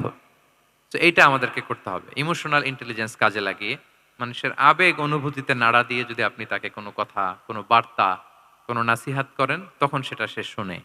এমন শোনা শুনে এমন ভাবে সে হেদায়েতের পথে আসে যেটা আমরা কল্পনাও করতে পারি না। তাহলে এটা যেন আমরা করি, এটা খুবই প্রোডাক্টিভ, এটা খুবই ইফেক্টিভ, এটা খুবই ফ্রুটফুল, কাজে দেয় মানুষকে ইমোশনালি, ইমোশনালি তাকে দাওয়া দেওয়া। এই পয়েন্টটা বুঝতে পেরেছেন তো সবাই, না? আলহামদুলিল্লাহ। কয়টা গেল? ৫টা। ৬ নাম্বার মেথোডোলজি হচ্ছে, দাওয়া should be full of love. দাওয়া বললে এটার সাথে লাভ থাকতে হবে, লাভ, ভালোবাসা। যদি আপনি দাওয়া বলেন, এখানে লাভ থাকতে হবে। ইট কামস উইথ লাভ, ভালোবাসা। ভালোবাসা দিয়ে আপনি মানুষের হৃদয় জয় করতে হবে। আমরা দায়ীরা অনেক সময় বেশি জাজমেন্টাল হয়ে যাই। আরব শায়েকরা বলে যে, নাহনু দুআত লাসনা কুদাত, আমরা দায়ী, আমরা জাজ নই, উই আর নট জাজেস। আমাদের অনেক দায়ীর আমরা ভুল করে ফেলি, আমরা বলি যে ও খারাপ, ও এটা, ও জাহান্নামী, ও খারিজ, এরকম আমরা সবাইকে নাকচ করি। মনে হয় যেন সবাইরে জাহান্নামে পাঠাই, আমি একা জান্নাতে যেতে পারলেই সফল। আচ্ছা বলেন তো, সব গেল জাহান্নামে, আপনি একা শুধু জান্নাতে, ভাল লাগবে আপনার? এই যে আজকে আমরা এখানে সবাই ছাত্র, শিক্ষক, ডিস্টিংগুইশ গেস্টরা, উপরে আমাদের বোনরা, কত ভাল লাগতেছে না? ধরেন যে ২৫০০ সিটিং ক্যাপাসিটির এই চীন মৈত্রী সম্মেলন কেন্দ্রে কেউ নাই, শুধু আপনি একা। এই বিশাল হল রুমে কেউ নাই, আপনি একা, ভাল লাগবে? তখন মিস্টার বিনের মতো হা হু করা লাগবে, শুধু একা একা, ঠিক না? তো সবাইকে জাহান্নামে পাঠিয়ে শুধু আমি জান্নাতে গেলে এটা আমার ভাল লাগবে না, ওই জান্নাতে। তো আমরা কিভাবে আমাদের জান্নাতের দলকে ভারী করতে পারি, এই চেষ্টাটা আমাদের বেশি বেশি করতে হবে, কি বলেন? তাহলে দাওয়া should be full of love, কারণ ভালোবাসা দিয়ে যা জয় করা যায়, কঠোরতা দিয়ে তা পারা যায় না। ভালোবাসা দিয়ে আপনি যেটা করতে পারবেন, কঠোরতা দিয়ে কখনো সেটা করতে পারবেন। আসুন আমরা হাদিস থেকে শুনি, সিরাত থেকে শুনি। আল্লাহর হাবিব সাল্লাল্লাহু আলাইহি ওয়াসাল্লাম মসজিদে নববীতে বসে আছেন সাহাবাদেরকে নিয়ে। হঠাৎ এক বেদুইনের আগমন। বেদুইন মানে যার মধ্যে নগর জীবনের কোনো নিয়ম কানুন সে দেখেনি, জানে না, বুঝে না। সিভিলাইজেশন বলতে যেটা বুঝি, ভদ্রতা, কার্টিসি, ম্যানার, এটা সে শিখেনি। এরকম এক বেদুইন অনেক দূর পল্লী থেকে মদিনার মসজিদে নববীতে এসেছে, কিন্তু সে ইসলাম ধর্ম গ্রহণ করেছে, মুসলিম। তো মসজিদে ঢুকে সে 2 রাকাত নামাজ পড়তেছে। এসে যে রাসূলকে সালাম দিবে, কথা, ওই কার্টিসিটাও নাই। রাসূল সাল্লাল্লাহু আলাইহি ওয়াসাল্লাম বসা ওইদিকে সাহাবাদের নিয়ে, সে তার মতো এসে এক জায়গায় মসজিদের সাথে তার উট বেঁধে সে 2 রাকাত নামাজ পড়ে দোয়া করতেছে আল্লাহর কাছে। কি দোয়া জানেন? দোয়ার মধ্যেও কার্টিসি নাই। দোয়াতে বলে, ইয়া আল্লাহ, আল্লাহুম্মা আরহামনি ওয়ারহাম মুহাম্মাদা ওয়ালা তারহাম মা'ানা আহাদা। মানে আল্লাহ তুমি শুধু আমারে রহম করো আর মুহাম্মদ সাল্লাল্লাহু আলাইহি ওয়াসাল্লামরে রহম করো, আমাদের সাথে আর কাউরে রহম করো না তুমি। বেদুইন, তার মধ্যে আদাবু দোয়া, দোয়ার যে একটা এটিকেটস আছে এটা তো তার জানা নাই। দোয়ায় অন্যদের জন্য দোয়া করলে যে নিজের লাভ এটা সে জানতো না। আমি যদি বলি যে আল্লাহ এই ভাইদেরকে তুমি কবুল করো, তখন ফেরেশতারা বলে আল্লাহ যিনি দোয়া করতেছে আগে তাকে তুমি কবুল করো। কেউ অসুস্থ, আমি যদি বলি আল্লাহ আমার এই ভাইকে তুমি সুস্থ করো, আল্লাহর ফেরেশতারা বলে আল্লাহ যিনি দোয়া করলেন আগে তার রোগ বালাই থাকলে আগে তাকে সুস্থ করো। এই যে দোয়ার এটিকেটস, আদাব ও দোয়া, এটা সে জানতো না। সে দোয়া করতেছে আল্লাহুম্মা আরহামনি ওয়ারহাম মুহাম্মাদা ওয়ালা তারহাম মা'ানা আহাদা, শুধু আমারে রহম করো, মুহাম্মদ সাল্লাল্লাহু আলাইহি ওয়াসাল্লাম রহম করো, আর কাউরে না। তো রাসূল সাল্লাল্লাহু আলাইহি ওয়াসাল্লাম দূর থেকে দেখতেছেন এই দোয়া আর বলতেছেন যে হায় রে, একটা প্রশস্ত জিনিসকে সে সংকীর্ণ বানায় ফেললো। আল্লাহর কাছে কি রহমের কোনো কমতি বা ঘাটতি আছে? নাই। সে তো দোয়াতে সবাইকে ইনক্লুড করতে পারতো। তো রাহমাতাল লিল আলামিন আল্লাহর হাবিব সাল্লাল্লাহু আলাইহি ওয়াসাল্লাম তিনি বুঝতে পেরেছেন যে এই লোকটা আসলে বেদুইন, তার মধ্যে ওই কার্টিসি নাই। তো তিনি ফলো করতে লাগলেন যে দেখি লোকটা কি করে। তো লোকটা দোয়া টোয়া করেই এবার যে মসজিদের এক কর্নারে বসে ওখানেই পেশাব করা শুরু করলো। মানে কোনো কার্টিসি, নিয়ম, ভদ্রতা তার জানা নাই। তো তাকে পেশাব করতে দেখে বাকি লোকেরা তো তাকে ধরতে গেল, মারতে গেল। রাসূল সাল্লাল্লাহু আলাইহি ওয়াসাল্লাম বললেন, দাউ, রাখো রাখো, আরে থামো থামো, ওকে কাজ সারতে দাও, ওকে ওর কাজ সারতে দাও। কারণ আপনারা এটা ভালো জানেন যে ওয়াশরুম সারা অবস্থায় যদি কেউ বাইরে থেকে জোরে ডাক দেয় তাহলে অবস্থা খারাপ আছে, ঠিক কিনা বলেন? কেউ টয়লেট সারতেছে ওয়াশরুমে, তখন যদি আপনি জোরে নক করেন এটা তার ক্ষতি হয়, কারণ আগে তাকে ওইটা পাস করতে হবে স্মুথলি। এটাও একটা এটিকেট যে কেউ ওয়াশরুমে গেল, আমাকেও যেতে হবে, তো আমি যে বারবার ডিস্টার্ব না করে ওখানে একটু পায়চারা করতে পারি, একটু হালকা মৃদু শব্দে কাশে দিতে পারি, বা আমি যে বাইরে আছি সামওয়ান ইজ ওয়েটিং আউটসাইড, এটা তাকে বুঝাতে পারি। কিন্তু অনেকে যে কি করে, ধাম ধাম করার যখন শুরু করে ওই বেচারার তো অবস্থা টাইট। এটা যেন আমরা না করি, এই শিক্ষাটা কিন্তু এই হাদিস থেকে পাই। রাসূল সাল্লাল্লাহু আলাইহি ওয়াসাল্লাম বললেন, দাউ দাউ, রাখো রাখো, আরে ছাড়ো ছাড়ো, ও তো এখন ইয়ে করতেছে, ইউরিন পাস করতেছে, রাখো, ওটাও সারুক, আগে সারুক, আমরা পরে ডিল করি। তো সবাইকে তিনি থামালেন, ও সারলো। এবার রাসূল সাল্লাল্লাহু আলাইহি ওয়াসাল্লাম বললেন, এবার তোমরা যে ওয়াহারিকু আলা বাউলিহি সাজলান মিন মা, যেহেতু মসজিদে নববীর ফ্লোর ছিল বালুর ফ্লোর, শুকিয়ে যাবে, বললেন যে ওর পেশাব করা জায়গার উপর এক বালতি পানি ঢেলে দাও। সাহাবারা দিল। আর এই বেদুইন লোককে রাসূল সাল্লাল্লাহু আলাইহি ওয়াসাল্লাম কাছে টেনে নিলেন, যে তাকে খুব ভালোবাসা দিয়ে বললেন, কি অবস্থা তোমার, কোত্থেকে আসছো, সব খোঁজ খবর নিয়ে বললেন যে তুমি যে এইখানে নামাজ পড়লা, এরপরে আবার এই কাজটা সারলা, তুমি কি জানো এইখানে আল্লাহর জিকির করা হয়, এটা আমাদের এবাদতগাহ, এখানে আমরা রবের জিকির করি, তার কাছে ফরিয়াদ করি, সবাই মিলে এই কমিউনিটির সবাই এখানে আসে, এই কমিউনিটির, মদিনার কমিউনিটির সবাই মিলে নারী পুরুষ নির্বিশেষে আমরা এসে এখানে আল্লাহর কাছে ফরিয়াদ করি, দোয়া করি, এবাদত করি, কোরআন তেলাওয়াত করি, এটা আমাদের এবাদতগাহ। এইখানে কি এমন কাজটা করা তোমার ঠিক হলো? সে তো লজ্জায় কাচুমাচু হয়ে রাসূল সাল্লাল্লাহু আলাইহি ওয়াসাল্লামের কাছে ক্ষমা চাইতেছে। সুবহানাল্লাহি বিহামদি। একটা কঠিন পরিস্থিতিকে ভালোবাসা দিয়ে রাসূল সাল্লাল্লাহু আলাইহি ওয়াসাল্লাম কোথায় নিয়ে যেতেন, এটাকে পুরো হিস্ট্রি পাল্টে দিতেন, সিনারিও পাল্টে দিতেন। সাহাবারা অবাক হলো, তারাও শিখলো যে না, এরকম করা যাবে না। তখন তাকে এইভাবে ডিল করলেন। আর সাহাবারা যারা রাগারাগি করেছিল সাহাবীদেরকে রাসূল সাল্লাল্লাহু আলাইহি ওয়াসাল্লাম বললেন, ফা ইন্নামা বুইসতুম মুয়াসসিরিন ওয়া লাম তুবআসু মুআসসিরিন। মনে রেখো তোমরা সহজপন্থী হয়ে প্রেরিত হয়েছো, তোমরা কঠিন কট্টরপন্থী হয়ে, জটিলপন্থী হয়ে প্রেরিত হও নাই। তোমরা কোনো কাজকে জটিলভাবে সমাধানের দিকে যেও না, সহজ করে সলভ করবা। সুবহানাল্লাহ, সুবহানাল্লাহ বিহামদি। তাহলে দেখেন, ভালোবাসা দিয়ে রাসূল সাল্লাল্লাহু আলাইহি ওয়াসাল্লাম ওই বেদুইনকে যেভাবে আদব শিক্ষা দিলেন, তার হৃদয় জয় করলেন, কঠোরতা দিয়ে পারা যেত? বলেন তো পারা যেত? পারা যেত না। তো ৬ নাম্বার দাওয়া মেথোডোলজি হচ্ছে দাওয়া should be full of love, full of love, full of well wishes. আপনি শুভকামনা, ভালোবাসা, এটা দিয়ে আপনি মানুষের হৃদয়ে যতটুকু জায়গা পাবেন, কঠোরতা দিয়ে পাবেন না। আরেকটা ছোট্ট উদাহরণ দেই। সুমামা ইবনে উসাল রাদিয়াল্লাহু তাআলা আনহু, উনি ইয়ামামার অধিপতি ছিলেন, অধিপতি। রাসূল সাল্লাল্লাহু আলাইহি ওয়াসাল্লামকে হত্যা করতে এসেছিলেন গোপনে। কি করতে? হত্যা করতে। কি করতে বলেন সবাই? হত্যা করার জন্য এসেছিলেন। কিন্তু দুর্ভাগ্যক্রমে হত্যা করতে এসে সে ধরা পড়ে গেছে সাহাবীদের হাতে, হত্যা করতে পারে নাই সুমামা ইবনে উসাল। তো সাহাবীরা তাকে ধরে মসজিদে নববীর পিলারের সাথে বেঁধে রাখলো, ইসলামকে ডাকলো। তারা বলল যে ইয়া রাসূলুল্লাহ, দেখেন ইয়ামামা থেকে আসছে সুমামা ইবনে উসাল আপনাকে হত্যা করবার জন্য, তাকে আমরা ধরে ফেলেছি। আমরা বেঁধে রেখেছি। তো রাসূল ইসলাম তার কাছে যেয়ে তার খোঁজ খবর নিলেন প্রথম দিন এবং তার সামনে যথারীতি তাওহীদ এবং রিসালার দাওয়াত দিলেন। ফিরে আসলেন। ফিরে এসে সাহাবাদেরকে বললেন, তোমাদের ঘরে ভালো রুটি আছে কার কাছে? রুটির কালেকশন, আটা পিষে রুটি বানাতে পারবে। একজন বলল আমি। বলল যে এটা সুমামাকে দিয়ে আস। তো দিয়ে আসলো। আরেকজন বলল ভালো তাজা খেজুর আছে কার কাছে? এক সাহাবী বললেন আমার কাছে। রাসূল ইসলাম বললেন যাও এটা সুমামাকে দিয়ে আস। দিয়ে আসলেন। এরপরের দিন রাসূল সাল্লাল্লাহু আলাইহি ওয়াসাল্লাম যে আবার ইসলামের সৌন্দর্য, হ্যাঁ? মাহাসিনু আহকামি শারিয়া, ইসলামী শারিয়ার যে বিউটি অফ ইসলাম এটা তুলে ধরলেন। ইসলামের যৌক্তিকতা তুলে ধরলেন। সে অবাক হতে লাগলো যে কিরে যুদ্ধবন্দীদের সাথে মুহাম্মদ সাল্লাল্লাহু আলাইহি ওয়াসাল্লাম এবং তার অনুসারীরা এরকম আচরণ করে? সে তো যুদ্ধবন্দী। এত সুন্দর আচরণ। তাকে আবার ইসলামের সুশীতল বাণীগুলোর প্রতি আহ্বান করে রাসূল ইসলাম বাড়িতে এসে এবার নিজের যে উট আছে, উটকে যে পালে সে রাখালকে বলল, তুমি উটের দুধ দহন করে তাকে কিছু দুধ দিয়ে আসো যাও। সুবহানাল্লাহ। আসছিল রাসূল সাল্লাল্লাহু আলাইহি ওয়াসাল্লামকে কি করতে? হত্যা করতে। তো তাকে উটের গরম দুধ দিয়ে আসা হলো। সে পেট ভরে খেলো। তৃতীয় দিন এবার রাসূল সাল্লাল্লাহু আলাইহি ওয়াসাল্লাম যে ইসলামের যে ভবিষ্যৎ, ইসলাম মানলে যে জান্নাতে থাকা যাবে এগুলো সব বললেন এবং তাকে আরো অনেক মেহমানদারি করলেন, আপ্যায়ন করলেন। ৩ দিন যখন রাসূল সাল্লাল্লাহু আলাইহি ওয়াসাল্লাম ইসলামকে তার সামনে এভাবে প্রেজেন্ট করলেন, আপ্যায়ন করলেন, ভালো আচরণ দেখালেন, সে অবাক হয়ে গেল। আল্লাহ তাআলা তার হৃদয়টাকে নূর দিয়ে আলোকিত করে দিলেন। ৩ দিন পর রাসূল সাল্লাল্লাহু আলাইহি ওয়াসাল্লাম সাহাবীদেরকে ডেকে বললেন, যাও সুমামা ইবনে উসালের হাত পাগুলো যে রশি দিয়ে বেঁধে রেখেছো ছেড়ে দাও, রশিগুলো খুলে দাও। সাহাবারা বলেন কি ইয়া রাসূলুল্লাহ, সে তো খুনী, সে সুযোগ পেলেই তো অ্যাসাসিনেট করতো, তার রশি হাতের রশি খুলে দিতে আপনাকে মেরে ফেলবে। আল্লাহ রাসূল সাল্লাল্লাহু আলাইহি ওয়াসাল্লাম বললেন, না আমি যা জানি তোমরা সেটা জানো না, যেটা বলেছি তাই করো। মসজিদে নববীর পিলারের সাথে তাকে যে বেঁধে রেখেছো রশি খুলে দাও, হাত পা খুলে দাও। আল্লাহর হাবিব সাল্লাল্লাহু আলাইহি ওয়াসাল্লামের নির্দেশ মোতাবেক সাহাবারা ওনার হাত খুলে দিলেন, পা খুলে দিলেন। সুমামা ইবনে উসাল কারো সাথে কথা না বলে তার বাড়ি তো ইয়ামামা, সেখানেও ফিরে গেলেন না, অন্য কোনো শহরেও গেলেন না।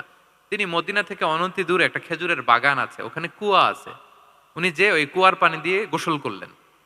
গোসল করে পবিত্র হয়ে মসজিদে নববীতে রাসূল সাল্লাল্লাহু আলাইহি ওয়াসাল্লামের কাছে ফিরে আসলেন আর এসেই ঘোষণা দিলেন, আশহাদু আল্লা ইলাহা ইল্লাল্লাহ ওয়া আশহাদু আন্না মুহাম্মাদার রাসূলুল্লাহ।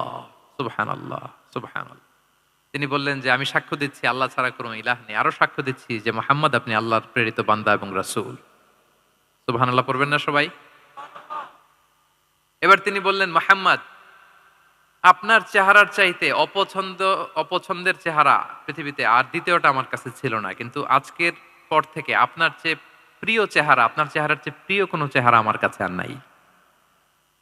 ইসলামের চেয়ে অপছন্দনীয় ধর্ম আমার কাছে আর ছিল না, কিন্তু আজ থেকে ইসলামের চেয়ে পছন্দনীয় কোনো ধর্ম আমার কাছে নাই। মদিনার চেয়ে অপছন্দের শহর আমার কাছে ছিল না, তো আজ থেকে মদিনার চেয়ে কোনো প্রিয় শহর আমার কাছে নাই। সুবহানাল্লাহ। উনি গমের বড় ডিলার ছিলেন, গম ব্যবসা করতেন। উনার থেকে গম নিয়ে মক্কায় মুশরিকরা চলতো। তিনি ঘোষণা দিলেন, আজকে থেকে আমার এলাকার কোনো গম মক্কায় যাবে না।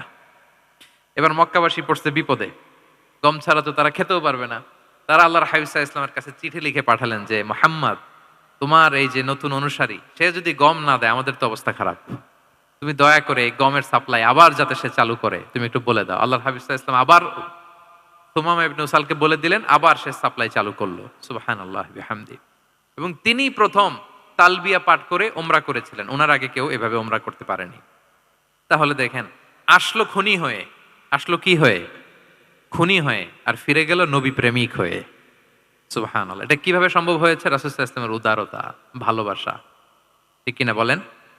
তাহলে আপনি যদি দাওয়ার কথা বলেন আমাকে, দাওয়া should be full of love. কারণ ভালোবাসা দিয়ে যা জয় করা যায়, কঠোরতা দিয়ে সেটা পারা যায় না। কয়টা গেল? 6টা। আর রইল কয়টা? 4টা। আগ্রহ আছে তো না শোনার? আচ্ছা, 7 নাম্বার হচ্ছে, 7 নাম্বার, রাসূল সাল্লাল্লাহু আলাইহি ওয়াসাল্লাম যদি কাউকে কারেকশন করতে চাইতেন, কখনো তাকে অপমান করতেন না, অন্যের সামনে তার নাম নিতেন না। নাম না নিয়ে তাকে শুধরে দিতেন। এটা দাওয়ার আরেকটা মেথোডোলজি। কেউ কোনো ভুল কাজ করলে তার নাম ধরে অন্যের সামনে লজ্জিত করতেন না। আমরা কিন্তু অনেক সময় করে ফেলি, করি না? অন্যের সামনে মানুষকে কারেক্ট করে, এটা ঠিক না। The way he use to correct others, আপনি যদি সিরাতের দিকে তাকান, সুবহানাল্লাহ, কিভাবে উনি অন্যকে কারেকশন দিতেন, নাম উল্লেখ করতেন না। আমরা এটা অনেক ভুল করি। আমি এজন্য খুব দুঃখিত এবং লজ্জিত। আমাদের দাওয়া অঙ্গনে আপনি ইউটিউব খুললে দেখবেন যে অনেক দায়ীরা, এক দায়ী আরেক দায়ীকে তুচ্ছ-তাচ্ছিল্য করছে। তার নাম নিয়ে তাকে ছোট করা, তাকে খারিজ করা, তাকে নাকচ করা, সে জাহান্নামী, সে কাফের, সব ইসলামের ঠিকাদারি উনি একা নিজে নিয়ে বসে আছে, আর বাকি যা আছে সব খারিজ। এইটা রাসূল সাল্লাল্লাহু আলাইহি ওয়াসাল্লামের দাওয়ার সাথে যায় না। বরং কেউ যদি কোনো ভুল কিছু বলে, ভুল করে, আপনি যদি মনে করেন যে না তার এটা ভুল, আমারটা সঠিক, তো আপনার নিয়ম হচ্ছে আপনি সঠিকটা প্রচার করা। তাহলে কেউ যদি ভুল করে থাকে তারও টনক নড়বে, বাকিরাও সঠিকটা জেনে যাবে। এটা হচ্ছে রাসূল সাল্লাল্লাহু আলাইহি ওয়াসাল্লামের দাওয়া মেথোডোলজি। তিনি কখনো কারো নাম ধরে অন্যের সামনে, মানুষের সামনে তাকে লজ্জা দিতেন না, তাকে কারেক্ট করতে যেতেন না। এটা ছিল রাসূল সাল্লাল্লাহু আলাইহি ওয়াসাল্লামের বৈশিষ্ট্য। আসুন আমরা সিরাত থেকে দেখি, হাদিস থেকে দেখি। আল্লাহর হাবিব সাল্লাল্লাহু আলাইহি ওয়াসাল্লাম উনি রাতে দিনে কি কি আমল করতেন, গোপন আমল, এগুলো জানার জন্য তিনজন সাহাবী রাসূল সাল্লাল্লাহু আলাইহি ওয়াসাল্লামের স্ত্রীদের কাছে গেলেন। যে জিজ্ঞেস করলেন যে আপনারা আমাদেরকে বলুন যে রাসূল সাল্লাল্লাহু আলাইহি ওয়াসাল্লাম রাতে কি আমল করে, দুপুরে কি আমল করে, বিকেলে কি আমল করে। তো আমাদের আম্মা জানেরা, রাসূল সাল্লাল্লাহু আলাইহি ওয়াসাল্লামের প্রিয়তমা স্ত্রীরা বললেন যে উনি রাতে এরকম তাহাজ্জুদ, দুপুরবেলা এরকম তেলাওয়াত, এই সময় নফল নামাজ, এই সময় এটা এটা এটা করে। আল্লাহর হাবিব সাল্লাল্লাহু আলাইহি ওয়াসাল্লামের পুরো আমলের ফিরিস্তি যখন শোনানো হলো, কাআন্নাহুম তাকাল্লুহা, তাদের কাছে এটা একটা কম মনে হলো পরিমাণে। তারা ভাবছিল হয়তো আরো বেশি করে। তখন তাদের একজন বলল, আরে আইনা নাহনু মিন রাসূলিল্লাহ, কই রাসূল সাল্লাল্লাহু আলাইহি ওয়াসাল্লাম, কই আমরা। রাসূল সাল্লাল্লাহু আলাইহি ওয়াসাল্লামের ব্যাপারে আল্লাহ বলেছেন, কদ গুফিরা লাহু মা তাকাদ্দামা মিন যামবিহি ওয়া মা তাআখার। রাসূল সাল্লাল্লাহু আলাইহি ওয়াসাল্লামের আগের পরের সব গুনাহ মাফ। আদতে তো ওনার কোনো গুনাহই নাই, তারপরও একটা স্পেশাল স্ট্যাটাস হচ্ছে আপনার আগের পরের সব গুনাহ মাফ। তো তারা বলল, যেই মহান ব্যক্তির, যেই নবীর আগের পরের সব গুনাহ মাফ বলে ঘোষণা দেওয়া হয়েছে, তার সাথে তো আমাদের তুলনা করলে হবে না, আমাদের তো বেশি আমল করতে হবে। রাসূল সাল্লাল্লাহু আলাইহি ওয়াসাল্লাম হয়তো এই জন্য এই স্ট্যান্ডার্ড মেইনটেইন করেন। না, এরকম করলে তো আমরা মাফ পাবো না আল্লাহর কাছে। ভালো চিন্তা থেকেই, ভালো চিন্তা থেকেই তারা ভাবছেন যে না, আমাদের আমল আসলে কম হয়ে যাচ্ছে, বাড়াইতে হবে। রাসূল সাল্লাল্লাহু আলাইহি ওয়াসাল্লামের কথা ভিন্ন, আমাদের বাড়াইতে হবে। তো কি করতে হবে? একজন বলল, আজকে থেকে আমি সারা রাত নফল নামাজ পড়বো, সারা রাত ঘুমাবো না আর। নিয়ত করে ফেলছে আমি সারা রাত নফল নামাজ, এশার পর থেকে যে নফল শুরু হবে ফজর পর্যন্ত, ঘুমটম নাই। আচ্ছা, গেল। আরেকজন বলল, আমি সারা বছর রোজা রাখবো, কালকে থেকে যে রোজা ধরবো আর ভাঙবো না, সারা বছর। আছে আরেকজন বলল, আমার কয়েকজন স্ত্রী আছে, আমি আর স্ত্রীদের কাছে যাব না, আমি এখন থেকে সন্ন্যাসী, বৈরাগী জীবন যাপন করব, আমি আর কোনো নারীর কাছে যাচ্ছি না। তো এই ঘোষণা যখন তারা দিয়ে ফেলছে, এটা রাসূল সাল্লাল্লাহু আলাইহি ওয়াসাল্লামের কান পর্যন্ত যেয়ে পৌঁছালো। আল্লাহর হাবিব সাল্লাল্লাহু আলাইহি ওয়াসাল্লাম এটা শুনে ফেললেন। শুনে রাসূল সাল্লাল্লাহু আলাইহি ওয়াসাল্লাম এটা অপছন্দ করলেন, কারণ এটা তো রাইট ট্র্যাক না, ওনারা ভুল করতেছে।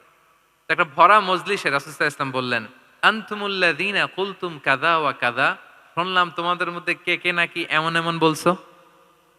সুবহানাল্লাহ। তিনি বলতে পারে, এই আব্দুল্লাহ দাঁড়াও, এই আব্দুর রহমান স্ট্যান্ড আপ, এই দাঁড়াও, তুমি নাকি এটা বলছো, তুমি এটা বললে তো ওনারা লজ্জা পেতেন না? সবার সামনে লজ্জা পেতেন। উনি এটা না করে কাজ হাসিল হয়ে যাচ্ছে, বললেন আনতুমুল্লাযীনা কুলতুম কাযা ওয়া কাযা। অনেক বর্ণনা এরকম পাওয়া যায়, মা বালু আকওয়ামিন ইয়াফআলুনা কাযা ওয়া কাযা, মা বালু আকওয়ামিন ইয়াকুলুনা কাযা ওয়া কাযা। তাদের কি হলো, তারা এমন এমন বলে, তাদের হলোটা কি, তারা এমন এমন বলে। এইভাবে তিনি শুধরে দিতেন।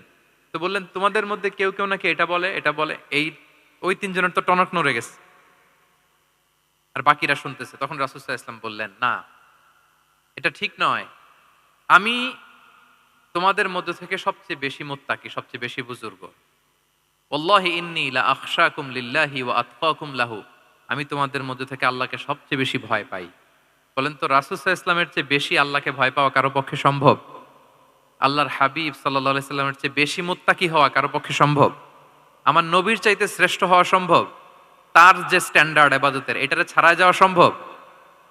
সম্ভব না। তো তিনি বললেন যে আমি রাত্রিবেলা ঘুমাই আসার পরে, আবার শেষ রাতে তাহাজ্জুদও পড়ি, ঘুমও আছে নামাজও আছে, ব্যালেন্স।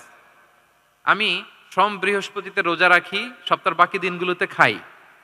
আবার আমার অনেক 9 জন স্ত্রী তো এট এ টাইমে ছিল, আমি স্ত্রীদের সাথে মেলামেশাও করি। তো আমি এগুলো সব ঠিক রেখে আল্লাহর সবচেয়ে প্রিয় মুত্তাকি হইতে সমস্যা হইল না। তোমাদের এত সমস্যা কোথায়? তোমাদের সমস্যা কোথায়? আমার চেয়ে শ্রেষ্ঠ যদি কেউ কিছু করতে চাও, এটা হবে না, আমি হচ্ছি স্ট্যান্ডার্ড। সুবহানাল্লাহ। দেখেন, এইভাবে যখন বললেন, ঠিক করে দিলেন যে তোমরা কে কে জানি এরকম নিয়ত করছো, এটা ভুল করেছো, বরং শুদ্ধ হবে এটা। ওই তিনজনের টনক নড়ে গেছে, তারা শুধরে নিয়েছেন, আর বাকিরা সঠিক মেসেজটা, সঠিক নির্দেশনাটা জেনে গেল। তাহলে ওনাদেরকে কারেকশন করা হয়ে গেছে না অলরেডি? বলেন তো, ওনারা যে ভুল করছে কারেকশন হয়েছে কিনা?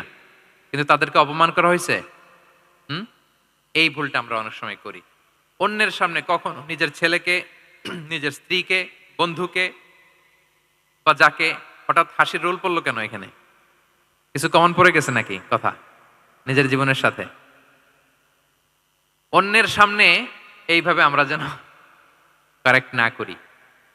কাউকে সংশোধন করতে চাইলে আল্লাহর হাবিব সাল্লাল্লাহু আলাইহি সাল্লামের দেখানো পথেই যেন আমরা সংশোধন করি। এটা হচ্ছে এই হাদিসের ১ নাম্বার শিক্ষা। আরেকটা শিক্ষা হচ্ছে ব্যালেন্স লাইফস্টাইল। ব্যালেন্স অ্যাপ্রোচ আমরা জানলাম। অনেকে মনে করে আমার পরিচিত কয়েকজন লোক আছে, আমি বলছি তারা থামাইছে কিনা জানি না। আমার কাছে এসে শোনাইতেছে, "হুজুর আমি সারা বছর রোজা রাখি।" তো আমি বলছি, "আপনারা বলছে কে সারা বছর রোজা রাখতে? সারা বছর তো রোজা রাখা নিষেধ। এটাকে সওমে বিসাল বলে, এটা নিষেধ। বরং সবচেয়ে বেশি যদি কেউ রাখতে চায় রাসূল সাল্লাল্লাহু আলাইহি ওয়াসাল্লাম বলছে তাহলে সওমুল্লাহি দাউদ, সিয়ামু দাউদ, দাউদ আলাইহিস সালামের রোজা। এর চেয়ে বেশি না। একদিন রাখবা, আরেকদিন ভাঙবা। একদিন রাখবা, আজকে রোজা রাখলে কালকে খাবেন, কালকে রাখবেন না। এরপরের দিন রাখবেন, এরপরের দিন ভাঙবেন। এর চেয়ে বেশি রাখা যায় না। লাগাতার রোজা রাখা নিষেধ। লাগাতার ৬ মাস, ৫ মাস, সারা বছর অনেকে রোজা রাখে। এটা না জানার কারণে। তাহলে এই যে ইসলামের যে ব্যালেন্স লাইফস্টাইল এটা আমরা জানলাম। কাউকে কিভাবে শুধরে দিতে হবে, কারেক্ট করতে হবে, কারেকশনের ওয়ে এটা আমরা জানলাম। আরেকটা হচ্ছে ইসলাম যে the combination of material and spiritual life এইটার একটা তথ্য আমরা জানলাম যে আপনার এই দুনিয়াও লাগবে, আপনার আখিরাতও লাগবে। আপনি সব ছেড়ে দিয়ে শুধু আল্লাহর রাস্তায় চলে গেলে ওইটা ইসলাম শিখায় নাই। ইসলাম যে আমাদেরকে ফরিয়াদ শিখায়, প্রার্থনা শিখায়, রব্বানা আতিনা ফিদ দুনিয়া হাসানা ওয়া ফিল আখিরাতি হাসানা ওয়া কিনা আযাবান নার। হে আল্লাহ আপনি দুনিয়াতেও হাসানা দেন, আখিরাতেও হাসানা দেন। আগে চাইছি কোনটা, আখিরাত না দুনিয়া? সবাই বলেন তো। রব্বানা আতিনা ফিল আখিরাতি হাসানা ওয়া ফিদ দুনিয়া হাসানা, এরকম নাকি রব্বানা ফিদ দুনিয়া হাসানা? দেখেন দুনিয়াটা আগে, দুনিয়াটা আগে। তো ব্যালেন্স, এই ভারসাম্য রাখাটা আমি আলোচনার শুরুই তো করেছি ওয়াসাতিয়া, মানে ভারসাম্যপূর্ণ। ইসলামের নেচারটা হচ্ছে ব্যালেন্সড অ্যাপ্রোচ। এটা আমরা এই হাদিস থেকে শিখতে পারি। আমাদের অনেকেরই এটাতে ঘাটতি আছে। অনেক জ্ঞানী, অনেক স্কলার, অনেক তার কিছু, কিন্তু তার মধ্যে ভারসাম্য এবং পরিমিতি বোধ নাই। পরিমিতি বোধ, ভারসাম্য, ব্যালেন্স লাইফস্টাইল এটা অনেকে অ্যাডপ্ট করতে পারে না। এটা বছরের পর বছর সাধনা করতে হয়, অ্যাডপ্ট করে নিতে হয় নিজের সাথে। তাহলে ৭ নাম্বার হচ্ছে কাউকে শুধরে দিতে চাইলে আপনি কিভাবে শুধরে দিবেন এটা আমরা জানলাম। তাকে সবার সামনে লজ্জা দিয়ে শুধরে দেওয়া যাবে? তাহলে কৌশলে তাকে শুধরে দিতে হবে। পারা যাবে তো ইনশাআল্লাহ? কয়টা গেল? ৮ নাম্বার। ৮ নাম্বার হচ্ছে এটা দায়ীদের জন্য অনেক বড় রিমাইন্ডার। সেটা হচ্ছে আমরা যে দাওয়া দেই এটা খেয়াল রাখতে হবে। আমি যা বলি ওটা সবার আগে এপ্লাই করতে হবে নিজের মধ্যে। আমরা অনেক সময় এটা করে ফেলি যে ভালো একটা হাদিস শুনলে, কোরআনের আয়াত শুনলে, একটা কিছু শুনলে মনে করি যে এগুলো এই সবার জন্য, মানে এটা বাদ, এখান থেকে শুরু, লাইনটা এখান থেকে শুরু, এইখান থেকে যারা আছে এই সবাই এগুলো পালন করবে, আমি এটার বাইরে। দেখবেন যার সাথেই কথা বলেন তার কোনো সমস্যা, তার দোষ, তার কিভাবে সেলফ ডেভেলপমেন্ট, আত্মোন্নয়ন, আত্মশুদ্ধি, শুদ্ধাচার এগুলো নিয়ে কথা নাই। খালি বলেই যে কি সমস্যা রে ভাই সমাজে, জানেন শেষ হয়ে গেল দেশটা। তারপর রাজনীতিতে সমস্যা, সমাজে সমস্যা, হুজুরদের মধ্যে সমস্যা, ওদের মধ্যে সমস্যা, শুধু সমস্যা, মানে উনি সব জায়গায় সমস্যা দেখতে পায়। কিন্তু বেসিকলি আপনি যখন সমস্যা নিয়ে কথা বলবেন সবার আগে খেয়াল করতে হবে যে ওই সমস্যায় আমি আক্রান্ত কিনা। আমরা কেন যেন অন্যকে কাঠগড়ায় দাঁড় করাতে বেশি পছন্দ করি, কিন্তু নিয়ম হচ্ছে নিজেকে বারবার কাঠগড়ায় দাঁড় করানো, যে আমি ঠিক করতেছি কিনা, আসলে আমার মধ্যে শুদ্ধাচার আছে কিনা, আমার লেনদেন ঠিক আছে কিনা, আমি আমার মধ্যে সততা আছে কিনা, do I live a decent life, আমি যা বলি আমি তা করি কিনা। এটা অনেক সময় আমরা ভুলে যাই। আমরা যা বলি সেটার জন্য আগে আমরা নিজে আমল করতে পারি। আল্লাহ তৌফিক দান করুক। আল্লাহ তাআলা বলছেন, ইয়া আইয়ুহাল্লাযীনা আমানু লিমা তাকুলুনা মা লা তাফআলুন। কেন তুমি সেটা বলো যেটা তুমি করো না? কেন সেটা বলো? তো আমরা যদি দাওয়া কাজ করতে চাই, আমি যে দাওয়াটা দিব বা নাসিহাত দিব বা বার্তাটা রাখবো, সবার আগে যেন এটা নিজের দিকে, ওই তীর তীর যেন নিজের দিকে থাকে, যে না এটা আগে তোমার জন্য, আগে তুমি পালন করো, পাশাপাশি এটা সবার জন্য। এটা যেন আমরা করি। আল্লাহর হাবিব সাল্লাল্লাহু আলাইহি ইসলামের জীবনে যদি আমরা দেখি তাহলে দেখবো উনি যা বলতেন ওইটা নিজে আগে বেশি করতেন। আল্লাহু আকবার। উনি ইবাদতের কথা বলতেন, আল্লাহর সামনে নিজেকে সঁপে দেওয়ার কথা বলতেন। আর নিজেকে কিভাবে সঁপে দিতেন দেখেন, তিনি যখন দোয়া করতেন নিজেকে ছোট করতে করতে তিনি আল্লাহরে বলতেন, আল্লাহ আল্লাহুম্মা ইন্নী আবদুক ওয়া ইবনু আবদিক ওয়া ইবনু আমাতিক নাসিয়াতি বিয়াদিক। হে আল্লাহ আমি আপনার দাস, আল্লাহ আমি দাসের ঘরের দাস, দাসীর ঘরের দাস। মানে আমার পিতা আব্দুল্লাহ আপনার দাস, আমার মা আমিনা আপনার দাসী, তো আমরা সবাই আপনার গোলাম। গোলাম, গোলামের ঘরের গোলাম। এর চেয়ে তুচ্ছ, ছোট, নগণ্য করে কি আর আল্লাহর সামনে নিজেকে পেশ করা যায় বলেন? এরপর তিনি বলতেন, নাসিয়াতি বিয়াদিক, আল্লাহ আমার মাথার চুলের ঝুঁটি আপনার হাতের মুঠোয়। মাথার চুলের ঝুঁটি হাতের মুঠোয় মানে কি? আপনি ডানে টান দিলে আমি ডানে যেতে বাধ্য, আপনি বাঁয়ে টান দিলে মানে আমার আর কিছু নেই, আল্লাহ সব সঁপে দিলাম আপনার কাছে। কিভাবে নিজেকে তিনি সঁপে দিতেন? তাহাজ্জুদের সালাতে যখন রাতে দাঁড়াতেন, আম্মাজান আয়েশা রাদিয়াল্লাহু তাআলা আনহা বলেন, দাঁড়িয়ে থাকতে থাকতে পা দুইটা ফুলে যেত এরকম, হাত্তা তাতাফাত্তারা কদামা। খুব কষ্ট হতো আল্লাহ রাসূল সাল্লাল্লাহু আলাইহি ওয়াসাল্লামের। আম্মাজান আয়েশা বলতেন, ইয়া রাসূলুল্লাহ ক্বাদ গুফিরা লাকা মা তাকদ্দামা মিন যামবিকা ওয়া মা তাআখার। আল্লাহ তো বলেছেন আপনার সব গুনাহ মাফ। গুনাই তো নাই, তাও ঘোষণা সব গুনাহ মাফ। এত কষ্ট নিজের দেহের উপর নিজে কেন দেন? আল্লাহর হাবিব সাল্লাল্লাহু আলাইহি ওয়াসাল্লাম বলতেন, আফালা উহিব্বু আন আকুনা আবদান শাকুরা। হ্যাঁ আয়েশা, এটা ঠিক আল্লাহ আমাকে মর্যাদা দিয়েছেন, কিন্তু আমি কি শুকরগুজার বান্দা হতে চাইবো না? আল্লাহর নেয়ামতে যে আমি ভেসে বেড়াই, আল্লাহর নেয়ামতে যে আমি বেঁচে আছি, আল্লাহর অনুগ্রহের কারণে যে আমার এত সম্মান, সে আল্লাহর প্রতি আমি কি নিজেকে পেশ করব না? আফালা উহিব্বু আন আকুনা আবদান আমি কি শুকরগুজার হব না? আমার রোলটা তো আমাকে প্লে করতে হবে, আমাকে তো উজাড় করে আমার রবের সামনে আমাকে উপস্থাপন করতে হবে। দেখেন, শুধু বলতেন না, করে দেখাতেন। রাতের সালাতে যখন কিয়ামুল লাইল করতেন, কাঁদতে কাঁদতে দাড়ি ভিজে যেত, কাঁদতে কাঁদতে হাত্তা বাল্লাল আরদা হাত্তা বাল্লা লিহিয়াতাহু হাত্তা বাল্লা হাজারাহু, কাঁদতে কাঁদতে জুব্বা ভিজে যেত। সিজদায় পরে যখন থাকতেন, কাঁদতে কাঁদতে জমিন ভিজিয়ে ফেলতেন আল্লাহর হাবিব সাল্লাল্লাহু আলাইহি ওয়াসাল্লাম। এভাবে নিজেকে আল্লাহ তাআলার সামনে পেশ করতেন। তো আমরা যারা দাওয়া অঙ্গনে কাজ করি, এটা খুব পিচ্ছিল পথ, এটা খুবই পিচ্ছিল। আমাদের খেয়াল রাখতে হবে যে আমি যা বলি এটা আমি করি কিনা। এটা দায়ীদের জন্য চ্যালেঞ্জিং। সে নিজে একটা ডিসেন্ট লাইফ লিড করা, তার নিজের মধ্যে সততা থাকা, নৈতিকতা থাকা, মোরালিটি, এথিক্স, ভ্যালিউজ নিয়ে যে আমরা বলি, ওই ভ্যালিউজের প্র্যাকটিস যেন আমাদের মধ্যে থাকে। আল্লাহ তাআলা আমাদেরকে তৌফিক দান করুক, আমরা পড়ি আমিন। ৯ নম্বরে হচ্ছে কনসিডারেট হওয়া। রাসূল সাল্লাল্লাহু আলাইহি ওয়াসাল্লাম খুবই কনসিডারেট ছিলেন। এটা খুব গুরুত্বপূর্ণ, খেয়াল করে শুনুন। কনসিডারেট মানে খুব উচ্চ বিবেকবোধ সম্পন্ন ব্যক্তিত্ব, খুব বিবেকবোধ সম্পন্ন। আমাদের অনেকের মধ্যে এটা, আমাদের অনেকের সেন্স কাজ করে না। আল্লাহর হাবিব সাল্লাল্লাহু আলাইহি ওয়াসাল্লাম he was a man of 6 senses. 6টা সেন্স ওনার কাজ করতো। সুবহানাল্লাহ, সুবহানাল্লাহ। কথা বলতেছেন, ওদিকে কি হচ্ছে, ওদিকে সব একসাথে এট এ গ্ল্যান্সে তিনি মেইনটেইন করতেন। সুবহানাল্লাহ বিহামদি। তো এই উচ্চ বিবেকবোধ সম্পন্ন হইতে হবে দায়ীদের। রাসূল সাল্লাল্লাহু আলাইহি ওয়াসাল্লাম একবার নামাজ পড়াচ্ছেন, পিছনে বাচ্চার কান্নার আওয়াজ, নামাজ ছোট করে দিয়েছেন। একেবারে ছোট, শর্ট শর্ট করে সিজদা, রুকু, মানে যতটুকু না হলেই না, অতটুকু করে নামাজ শেষ। জিজ্ঞেস করা হলো কেন? বললেন যে আমি দেখলাম একটা ছোট বাচ্চা কাঁদছে, এই বাচ্চার মায়ের বোধহয় খুব কষ্ট হয়ে যাচ্ছে পেছনে। বাচ্চাটাকে সামলাতে মহিলাদের প্রেয়ার হলে মাটার বোধহয় খুব কষ্ট হচ্ছে, এজন্য আমি নামাজটা একটু শর্ট করে দিয়েছি। সুবহানাল্লাহ। আমরা নামাজে দাঁড়ালে দিন দুনিয়ার হুঁশ নাই, কি হচ্ছে না হচ্ছে না, আপনার সব খেয়াল রাখতে হবে। কি হচ্ছে, you are a leader, you are a দাঈ, আপনাকে এটা খেয়াল রাখতে হবে। রাসূল সাল্লাল্লাহু আলাইহি ওয়াসাল্লাম এরকম উচ্চ বিবেকবোধ সম্পন্ন লোক ছিলেন। মুআয ইবনে জাবালকে এক জায়গার মদিনার পাশেই ইমাম করে পাঠালেন, ইমাম। তো ওই এলাকার মুসল্লিরা ছিলেন শ্রমজীবী। কি জীবী? শ্রমজীবী।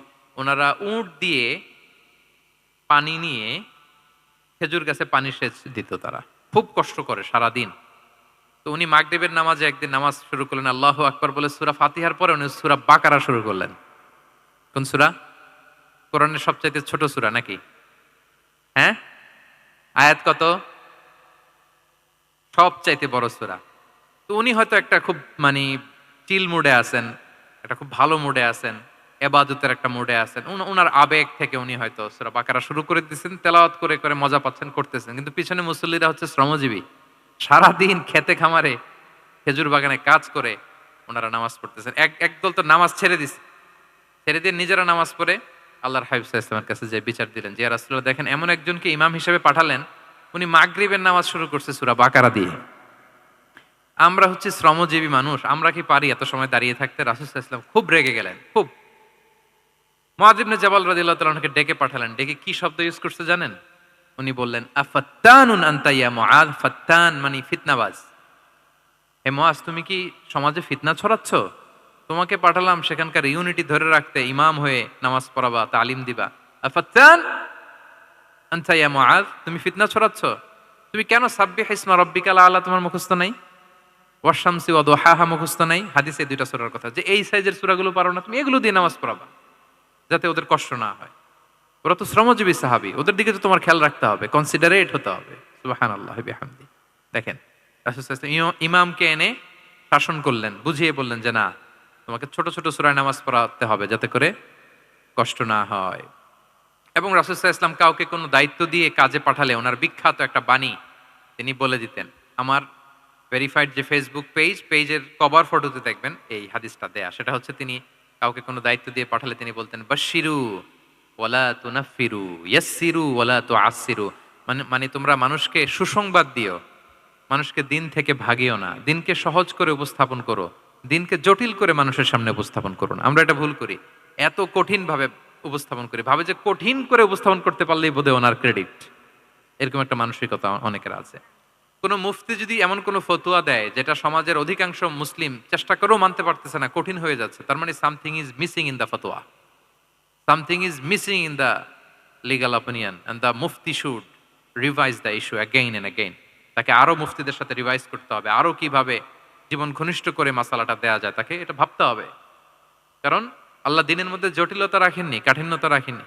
আমরা দিনকে কঠিনভাবে মানুষের কাছে উপস্থাপন করি, মানুষকে ভয় দেখাই, আমরা হতাশ করি, দিন থেকে ভাগাই। রাসূল সাল্লাল্লাহু আলাইহি ওয়াসাল্লাম বলেছেন, খবরদার দিন থেকে ভাগিও না, সহজ করে মানুষের কাছে উপস্থাপন করো, দিনকে জটিল করে মানুষের কাছে উপস্থাপন করবে না। তো তাহলে কনসিডারেট ছিলেন রাসূল সাল্লাল্লাহু আলাইহি ওয়াসাল্লাম, খুব উচ্চ বিবেক বোধ সম্পন্ন ব্যক্তি ছিলেন। একবার মাগরিবের সালাতে অথবা এশার সালাতে হাদিসে এসেছে যে ইহদা সলাতাইল ইশা, মানে মাগরিব অথবা এশায় হাসান হুসাইন রাদিয়াল্লাহু তাআলা আনহুমাকে নিয়ে তিনি নামাজে গেলেন। নামাজের এক পর্যায়ে সেজদারত অবস্থায় ওনার নাতি হাসান রাদিয়াল্লাহু তাআলা আনহু ওনার কাঁধের উপরে চেপে বসলেন, দীর্ঘ সেজদা দিলেন। এরপর যখন নামাজ শেষ করলেন, সাহাবারা বললেন, ইয়া রাসূলুল্লাহ, এত লম্বা সেজদা দিতে তো কখনো দেখি নাই, নামাজে কি অসুস্থ হয়ে গেলেন নাকি, অথবা নামাজ চলা অবস্থায় কি কোরআনের আয়াত নাজিল হলো নাকি? রাসূল সাল্লাল্লাহু আলাইহি ওয়াসাল্লাম বললেন, কুল্লু যালিকা লাম ইয়াকুন, একটাও না, বরং ওয়ালাকিন নাবনি ইতাহালানি, আমার নাতি আমার কাঁধে উঠছিল। ফাকারিহতু আন উআজ্জিলাহু হাত্তা ইয়াকদিয়া হাজাতা, আমি সিজদায় উঠতে গেলেই তো ও যে খেলতেছে এটা ডিস্টার্ব হয়ে যাবে, তো ওর যতক্ষণ না ওর খেলা শেষ না হয় আমি একটু ওয়েট করতেছিলাম, তার খেলাধুলা শেষে তার সময় যখন হয়েছে নেমে গেছে, আমি তখন সিজদা থেকে মাথা উঠিয়েছি। কি কনসিডারেট ছিলেন দেখেন, কি উচ্চ বিবেক বোধ সম্পন্ন, অন্যের যাতে কষ্ট না হয়, অন্যের যে কোনো কনসার্ন, এগুলো সব তিনি খেয়াল রাখতেন। তো দাঈদের এরকম সিক্স সেন্সের অধিকারী হওয়ার চেষ্টা করতে হবে। আল্লাহ তাআলা আমাদেরকে তৌফিক দান করুক। কয়টা গেল? 9টা। আর একটা সর্বশেষ, এটা খুব গুরুত্বপূর্ণ, আপনাদের সাথে খুব রিলেভেন্ট, খুবই রিলেভেন্ট, মনোযোগ দিয়ে শুনুন। সেটা হচ্ছে প্রপার টাইমিং ফর দাওয়া। দাওয়ার জন্য টাইমিংটা খুব গুরুত্বপূর্ণ। টাইমিং ইজ প্রপার টাইমে যদি দেন ওটা ক্লিক করবে, ওটা স্পার্ক করবে। আর যদি সময় মতো না হয় ওটা কাজ করবে না। প্রপার টাইমে প্রপার দাওয়াটা দিতে হয়, সঠিক সময়ের অপেক্ষা করা, যখন সেই সময়টা আসছে তখন দাওয়া দেওয়া। বুঝতে পেরেছেন না ব্যাপারটা? একটা ছোট্ট উদাহরণ দেই। এক ইহুদি কিশোর রাসূল সাল্লাল্লাহু আলাইহি ওয়াসাল্লামের খেদমত করত। ইহুদি কিশোর, কোন ধর্মের কিশোর বলেন তো? ইহুদি কিশোর প্রায় আসতো, রাসূল সাল্লাল্লাহু আলাইহি ওয়াসাল্লামের কাছে আসতো, রাসূল সাল্লাল্লাহু আলাইহি ওয়াসাল্লামের সেবা করত, কিন্তু তাকে কখনো রাসূল সাল্লাল্লাহু আলাইহি ওয়াসাল্লাম দিনের দাওয়াত দেন নাই। ছেলেটা ইহুদি, কিন্তু তার সামনে কখনো দিনের দাওয়াত তিনি দেন নাই। তো একদিন দেখে যে ওই ছেলে আসে না, লাগাতার এরকম কয়েকদিন যাবত ওই ছেলে আর আসে না। তখন রাসূল সাল্লাল্লাহু আলাইহি ওয়াসাল্লাম খোঁজ নিলেন যে কি হয়েছে। তখন রাসূল সাল্লাল্লাহু আলাইহি ওয়াসাল্লাম শুনতে পেলেন যে ছেলেটা অসুস্থ। ছেলেটা কি অসুস্থ? আল্লাহর হাবিব সাল্লাল্লাহু আলাইহি ওয়াসাল্লাম তার বাসায় গেলেন, যে দেখতেন যে বিছানায় পড়ে আছে ছেলেটা।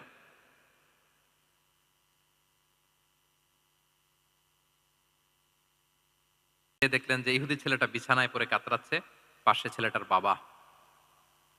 রাসূল সাল্লাল্লাহু আলাইহি ওয়াসাল্লাম তার মাথায় হাত বুলিয়ে দিলেন, তার খোঁজ খবর নিলেন। এবার রাসূল সাল্লাল্লাহু আলাইহি ওয়াসাল্লাম বললেন, আসলিম, মানে ইসলাম ধর্ম গ্রহণ করো। ফানাযারা ইলা ওয়াজহি আবি, ইহুদি ছেলেটা তার বাবার চেহারার দিকে তাকালো যে দেখি আব্বা কি বলে। বাবা যেহেতু দাঁড়ায় আছে, ফানাযারা ইলা ওয়াজহি আবি, বাবার চেহারার দিকে মুমূর্ষু ছেলেটা বাবার চেহারার দিকে তাকালো। তো বাবা বলল, আতি আবুল কাসিম, মানে আবুল কাসিম যা বলে তাই শোনো। রাসূল সাল্লাল্লাহু আলাইহি ওয়াসাল্লামের বড় ছেলের নাম ছিল কাসিম, ফলে ওনাকে আবুল কাসিম বলে মদিনাতে ডাকা হতো। আমাদেরও তো বড় ছেলে বা বড় মেয়ের নাম ধরে ডাকে না? ধরেন যে আপনার বড় ছেলের নাম আব্দুল্লাহ, তো আপনারা বলে আব্দুল্লাহর বাবা। রাসূল সাল্লাল্লাহু আলাইহি ওয়াসাল্লামকে মদিনায় বলা হতো কাসিমের বাবা। তো ছেলেটা যখন বাবার চেহারার দিকে তাকালো, বাবা বলল, আতি আবুল কাসিম, তুমি আবুল কাসিমের অনুসরণ করো, যা বলে তাই শোনো। ছেলেটা তখন পড়তে আরম্ভ করলো আশহাদু আল্লাহ ইলাহা ইল্লাল্লাহ ওয়া আশহাদু আন্না মুহাম্মাদুর রাসূলুল্লাহ, মানে মুসলিম হয়ে গেল। রাসূল সাল্লাল্লাহু আলাইহি ওয়াসাল্লাম ইহুদীদের ঘর থেকে বের হয়ে আসলেন আর বললেন আলহামদুলিল্লাহিল্লাযী আনকাযাহু মিনান নার। বুখারীর বর্ণনা। প্রশংসা সে আল্লাহর, যে আল্লাহ এই ছেলেটিকে জাহান্নাম থেকে মুক্তি দিয়ে জান্নাতি বানিয়ে নিল। দেখেন, রাসূল সাল্লাল্লাহু আলাইহি ওয়াসাল্লাম একটা প্রপার টাইমিং এর অপেক্ষা করতেছিলেন। এতদিন রাসূল সাল্লাল্লাহু আলাইহি ওয়াসাল্লামের ঘরে যে ইহুদি কিশোর খেদমত করে, কাজ করে দিয়ে আসে, একদিনও দাওয়াত দেয় না। রাসূল সাল্লাল্লাহু আলাইহি ওয়াসাল্লাম একটা ভালো সময় খুঁজতেছিলেন। শুরুতেই যদি দাওয়াত দেয়, ওই ছেলে আশাই বন্ধ করবে, ভাববে খাইছে, আমার তো ধর্মান্তরিত করতে চায়। ঠিক কিনা বলেন? যে আমার একটা ফেইথ আছে, সে তো আমার ফেইথ কেড়ে নিতে চায়, বা তার বাবাও ভয় পাবে। রাসূল সাল্লাল্লাহু আলাইহি ওয়াসাল্লাম যখন অনেকদিন তার সাথে মিশলেন, রাসূল সাল্লাল্লাহু আলাইহি ওয়াসাল্লামের ব্যক্তিত্ব, রাসূল সাল্লাল্লাহু আলাইহি ওয়াসাল্লামের কথাবার্তা, আচরণ, মানসিকতা সব দেখে যখন এই ইহুদি ছেলে, তার বাবা ইমপ্রেসড, এবং ছেলেটা শুয়ে আছে বিছানায় মুমূর্ষ, এই প্রপার একটা টাইমিং এর অপেক্ষায় রাসূল সাল্লাল্লাহু আলাইহি ওয়াসাল্লাম ছিলেন। যখনই সেই সময়টা এসেছে, রাসূল সাল্লাল্লাহু আলাইহি ওয়াসাল্লাম দাওয়াত দিলেন, মুহূর্তের মধ্যে ক্লিক। আল্লাহু আকবার। এই প্রপার টাইমিং এর অপেক্ষা আমাদেরকে করতে হবে। এই সুযোগটা কিন্তু আপনাদের আছে। আমি শুরুতেই বলেছি যে ডক্টরস যারা, তাদের কাছে মানুষ কখন আসে? সুদিনকালে না দুর্দিনকালে? বলেন, তার বিপদ এর চেয়ে বড় বিপদ নাই। ক্যান্সার নিয়ে আসছে, ডায়াবেটিক্স নিয়ে আসছে, অসুস্থ, অসহায়, মানে ভাবখানা এমন, আপনি ছাড়া তার আর কোনো গতি নাই। ঠিক কিনা বলেন? এই প্রপার টাইমে যখন আপনি মনে করবেন যে now it's high time to give দাওয়া, জাস্ট ডু ইট। যখন মনে করবেন যে না, এখন একটা সুন্দর সময়, এখন বললে এটা কাজে দিবে, ওই সময়টাকে আপনি কাজে লাগান। তাহলে দাওয়া মেথোডোলজি সর্বশেষ পয়েন্ট হচ্ছে প্রপার টাইমিং ফর দাওয়া। যখন দাওয়া দিলে কাজে লাগবে, ঠিক তখন দিতে হবে। কি পারা যাবে তো ইনশাআল্লাহ? আল্লাহ তাআলা আমাদের সবাইকে তৌফিক দান করুক। তাহলে প্রিয় ভাইয়েরা, আমি একটু রিভাইজ করি আপনাদের সাথে কি কি নিয়ে কথা বললাম। প্রথমে আমরা বলেছি যে আমাদের মধ্যমপন্থী হইতে হবে। বাড়াবাড়িও করা যাবে না, ছাড়াছাড়িও করা যাবে না। আমরা কোথায় থাকবো? মাঝামাঝি, মাঝামাঝি। এরপরে আমরা বললাম ওরাল দাওয়ার চেয়ে প্র্যাকটিক্যাল দাওয়া, লিভিং দায়ী হইতে পারলে ওইটার ইফেক্ট অনেক বেশি। এরপর আমরা আল্লাহর হাবিব সাল্লাল্লাহু আলাইহি ওয়াসাল্লামের সিরা এবং সুন্নাহ থেকে 10টা মেথোডোলজি, দাওয়া মেথোডোলজি আলোচনা করেছি। তার প্রথমটা ছিল ভেরি সফট এন্ড মাইল্ড। দাওয়া ল্যাঙ্গুয়েজটা সফট এন্ড মাইল্ড হতে হবে। 2 নাম্বার, কোশ্চেন থ্রো করতে হবে অ্যাটেনশন ড্র করার জন্য। 3 নাম্বারে visual explanation to make the দাওয়া মোর ইফেক্টিভ এন্ড প্রোডাক্টিভ। তারপরে 4 নাম্বার, গ্রাজুয়ালিটি, ধীরে ধীরে, ধাপে ধাপে, একবারে সব চাপিয়ে দেওয়া যাবে না। 5 নাম্বারে ইমোশনাল ইন্টেলিজেন্স ইউজ করতে হবে। 6 নাম্বারে ফুল অফ লাভ, দাওয়া should be full of love. 7 নাম্বারে কাউকে শুধরে দিতে চাইলে লজ্জা দিয়ে অন্যের সামনে শুধরে দিতে দেয়া যাবে না। রাসূল সাল্লাল্লাহু আলাইহি ওয়াসাল্লাম যেভাবে শিখিয়েছেন ওইভাবে কারেক্ট করতে হবে। 8 নাম্বারে দাওয়া should be applied in yourself, আগে নিজের মধ্যে। 9 নাম্বারে কনসিডারেট হইতে হবে, উচ্চ বিবেকবোধ সম্পন্ন। আচ্ছা, 10 নাম্বারে প্রপার টাইমিং। ঝোপ্প যে কোপ, বাংলা একটা কথা বলে না, কি বলে? ঝোপ্প যে, তার মানে সময় মতো, সময়ের এক ফোর, অসময়ের সময় মতো। যখন আপনি মনে করবেন it's high time to give দাওয়া, ডু ইট, এটা করেন। এইভাবে আল্লাহ রাসূল সাল্লাল্লাহু আলাইহি সাল্লামের দাওয়া মেথোডোলজি ফলো করে যদি আমরা দাওয়া কাজ করি, দাওয়াটা প্রোডাক্টিভ হবে এবং খুব ইফেক্টিভ হবে। আশা করি আল্লাহর হাবিব সাল্লাল্লাহু আলাইহি ইসলামের এই যে দাওয়া মেথোডোলজি, এবং এটা কিভাবে আমাদের সাথে রেলেভেন্ট হতে পারে, কিভাবে এটাকে আমরা ইফেক্টিভ করতে পারি আর প্রোডাক্টিভ করতে পারি, এ ব্যাপারে আপনারা একটা মোটামুটি ধারণা পেয়েছেন। কি বলেন? ধারণা পেয়েছেন তো?